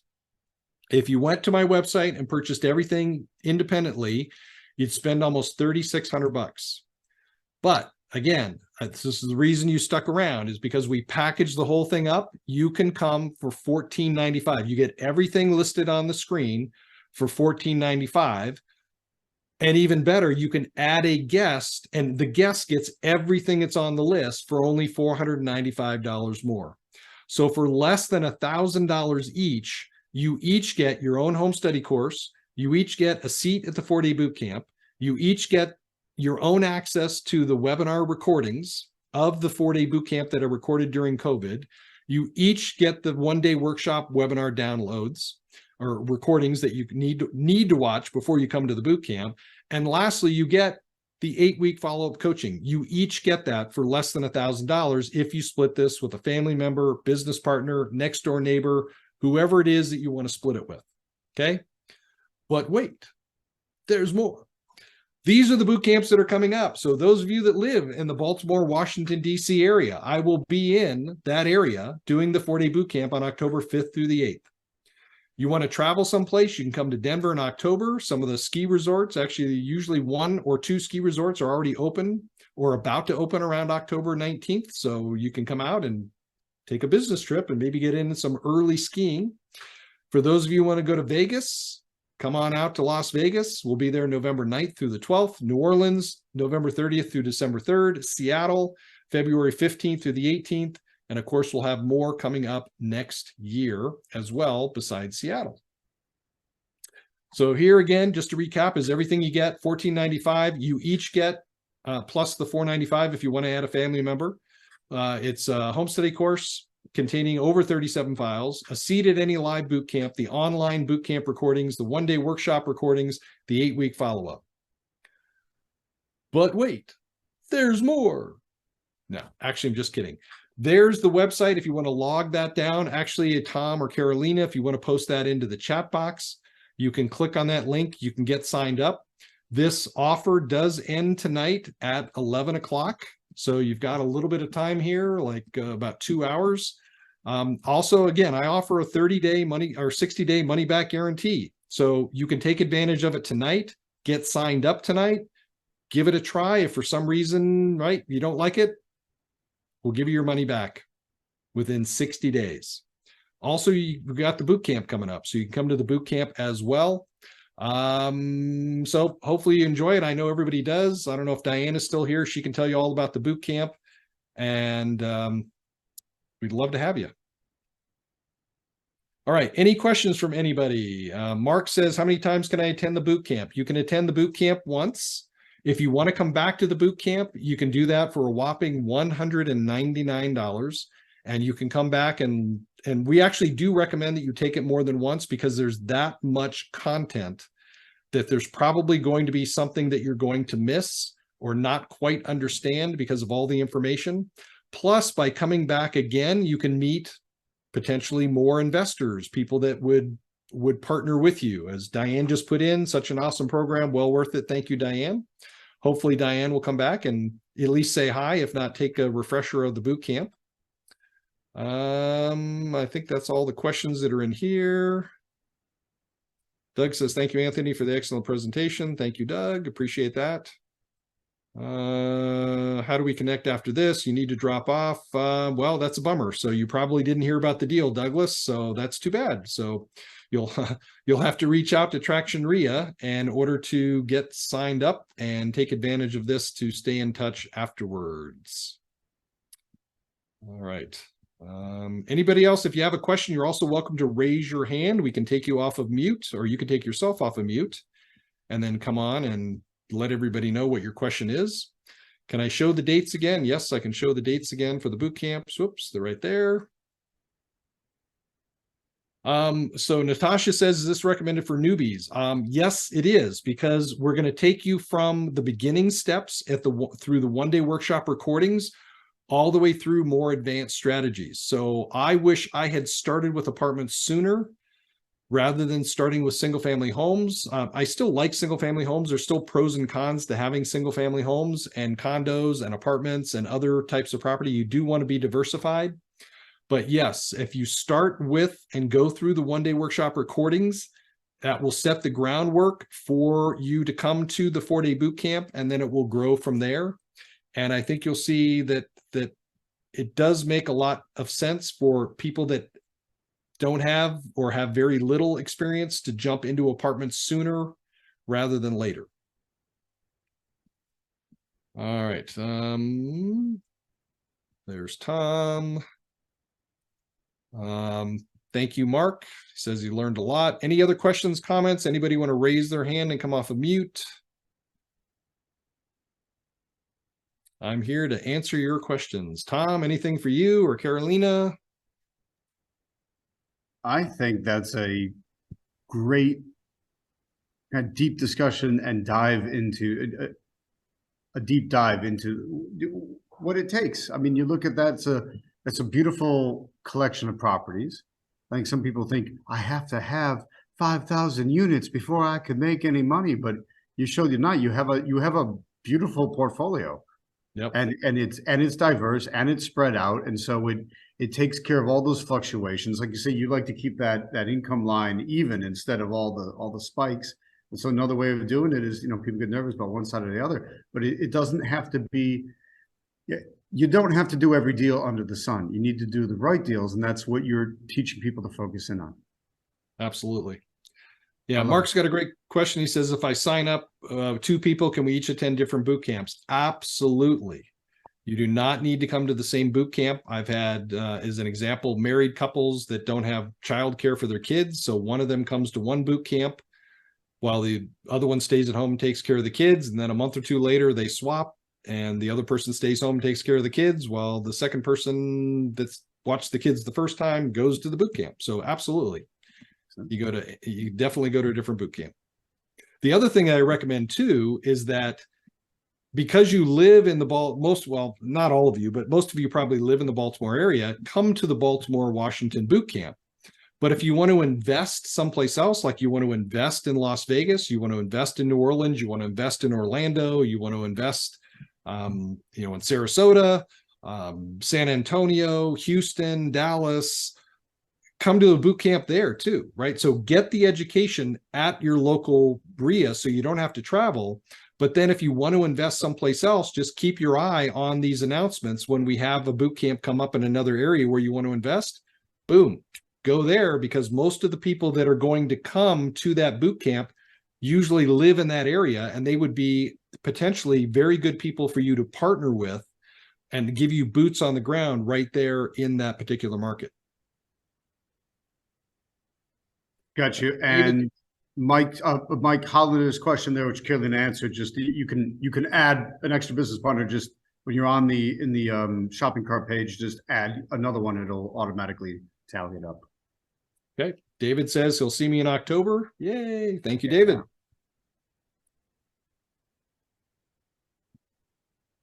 And Anthony, let's look at Jason's comment. Aside from the boot camp, is an actual mentorship program so we can use your group's reputation with brokers to build credibility. Do you KP on any of the deals we find? I do, but I do that with my mentoring students. So we do have, and it's one thing I do talk about at the boot camp. It's usually on Friday, at late Friday afternoon, just to let people know that a lot of people can go out and do this right after the boot camp. That you're going to have actionable, just like Mark Hutton said in his testimonial, you have actionable information that you can take out and put into action right now. But some people do want additional help. They want hand-holding because they've never done it before. So they want an extra set of eyes on their deal to make sure they're analyzing the numbers correctly. They might potentially need a KP, as in a key principal, to help them raise money or put the deal together. Those are things that we can talk about at the boot camp, and it is something that we do offer.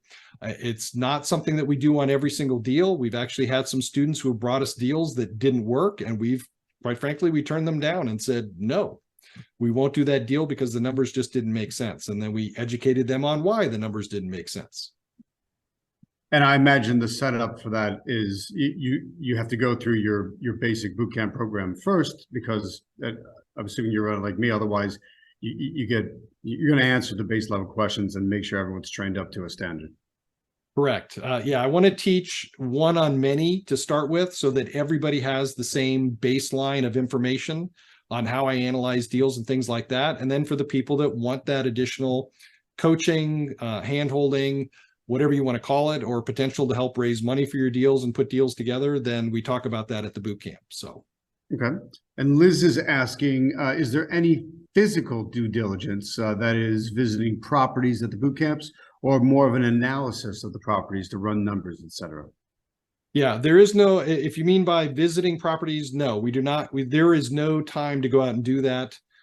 Plus, we'd have to have properties in each one of these markets in order to be able to go out and do that physical due diligence. But we do go through all the processes that you need to go through. We talk about all the documentation that you need to have. I also pass out different sample pieces of documentation, things like rent rolls, tenant ledgers, profit and loss statements, so that you do learn about that process as we go through the due diligence. But you'll see when you come to the boot camp, there is no time at all to actually leave the boot camp and go out and visit properties. It is all content. Yeah, I imagine I think sometimes it could be distracting to actually see something physically rather than it's the concept that you need, because the property is going to change whichever deal you're working on. It's you have to understand the theory and the concept and the how-to. Yeah, I actually had a student years ago that talked about how he was overwhelmed. We didn't do that in the class, but after the class, during the 8-week follow-up, he went out and physically stood in front of the building that he was analyzing. And he didn't say, wow, how can I buy this? Right? He said, oh, how can I buy this? Right? It was the downside. He was so overwhelmed by looking at this building and saying, how can little old me buy this property? This makes no sense. I can't do this, right? It had the opposite effect that it should have had. It should have been, like I said earlier, it should have been, how can I do this? How can I get this done? And instead, it just totally turned him the other way. And therefore, he never even put in an offer during the 8-week period because he couldn't get past the, how can I do this? Even though we tell him again and again and again at the boot camp how to get it done. It doesn't have to be your money. You can raise money from other people and do a syndication and buy properties. That's how I started, right? I didn't go out and just buy 2,000 units. I partnered with and invested a little bit of money and raised money from other people. And we bought 300 units here, 100 units there, 98 units, 120 units, 31 units, 60 units, 48 units, a whole bunch of different properties to get up to that 2,000 unit level. And it wasn't all my money. As a matter of fact, I probably have less than $300,000 or $400,000 in all those 2,000 units. So if someone else is struggling with the same question, if they're putting the emphasis on how can I do this, your answer is train and learn what you're doing, and then it demystifies and you're able to move ahead, or is there something else? Yeah, no, it's all about the education, right? It's taking the fear out of the process. I got you. At some point, you need to take a step forward.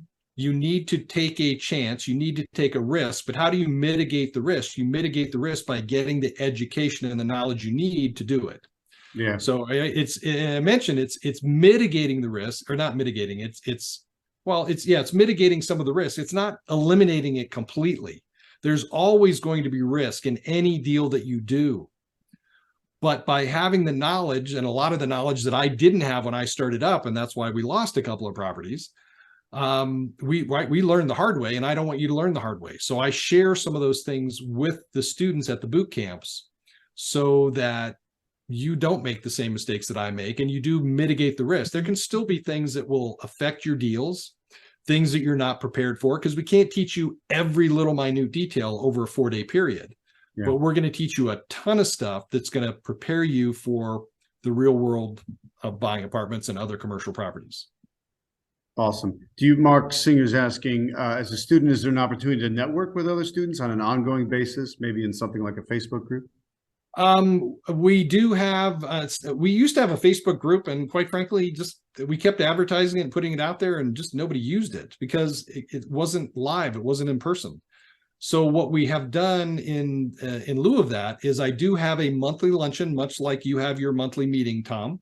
Yeah. But it's all about education, right? Nobody comes on and sells anything. It's all about educating people. Like this last month, I had somebody come on and talk about special needs housing. Well, once they get their education, which is usually about an hour long, Then the second hour of the networking, this is on a Zoom meeting, is networking nationwide. So people can come on, you can ask me questions about deals. You can tell people about your deals and the money that you're working on. You can potentially find partners that want to partner with you as credit partners, money partners, experience partners.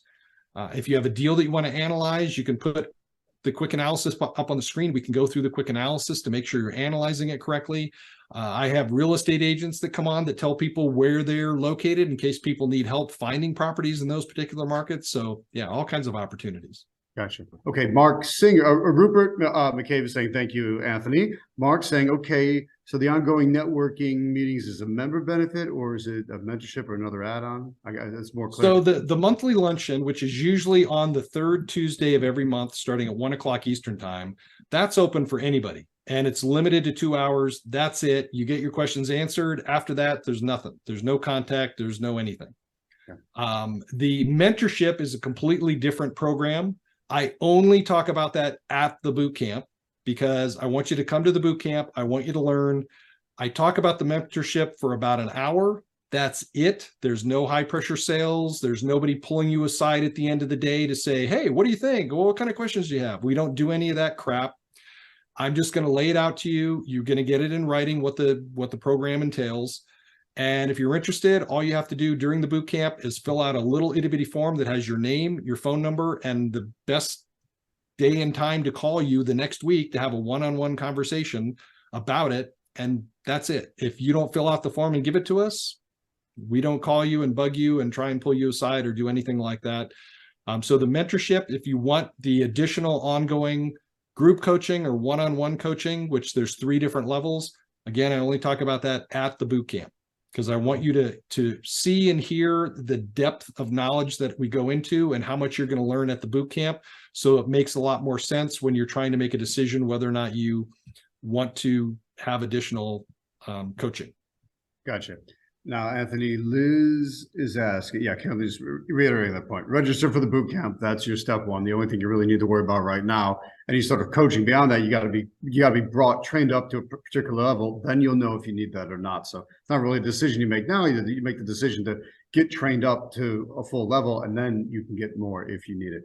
Liz is asking, Anthony, if you respond to the boot camp email stating move me to the next list, and then your schedule availability opens, are you able to contact somebody in your office to see if you're still able to get a seat at one of your listed boot camps?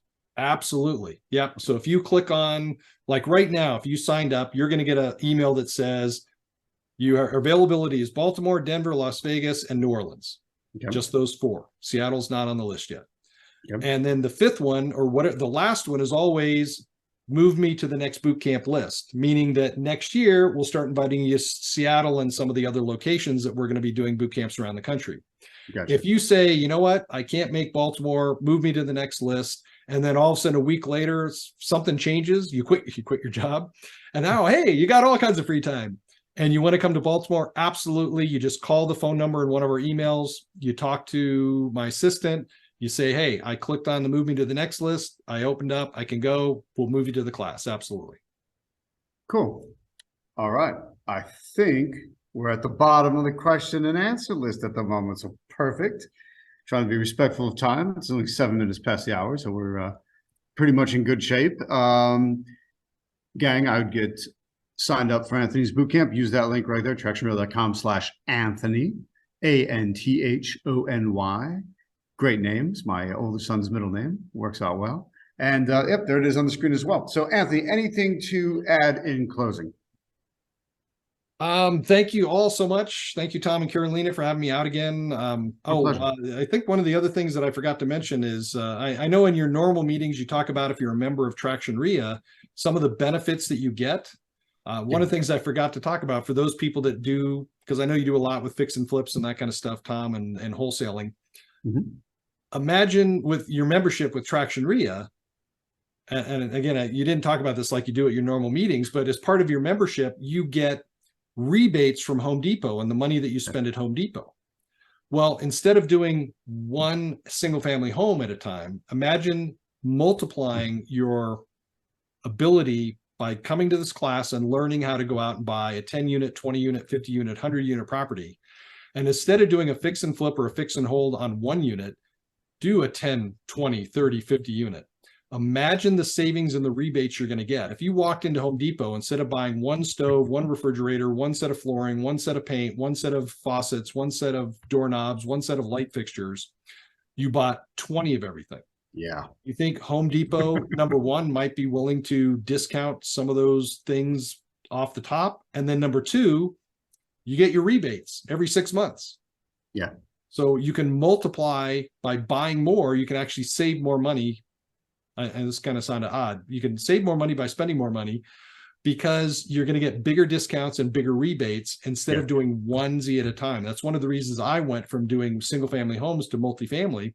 I got tired of doing one at a time, and I wanted to multiply my results. Yeah, everything's at scale, right? I mean, your income's at scale, the cash flow is at scale, and your savings is at scale as well. I like it. Yep. So thank you all for joining me and listening in, and I appreciate all the questions. Diane, I appreciate seeing you and your awesome feedback and telling everybody it was a great class.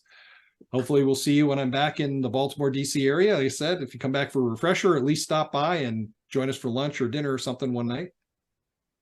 Love to have you. And Tom and Caroline, again, thank you so much. I appreciate it. And I look forward to seeing all of you at a boot camp soon. Awesome. Well, thanks, Anthony. And thanks everyone for being here. If you, Anthony, you can drop off. I'm going to leave the Zoom open for a while so Carolina can clear out the chat, process any conversation she's having there. And then I want to thank everyone for joining. Grab that link now. That author is good until 11 p.m. Eastern. So it's about a little less than 2 hours from now. So jump on right now as we go. So Anthony, thank you. Carolina, thank you. All Traction RIA online for all our regions and nationwide. Thank you also. Yep. Looking forward to seeing you guys at our next event soon. For now, it's Tom Zeeb with Traction RIA signing off.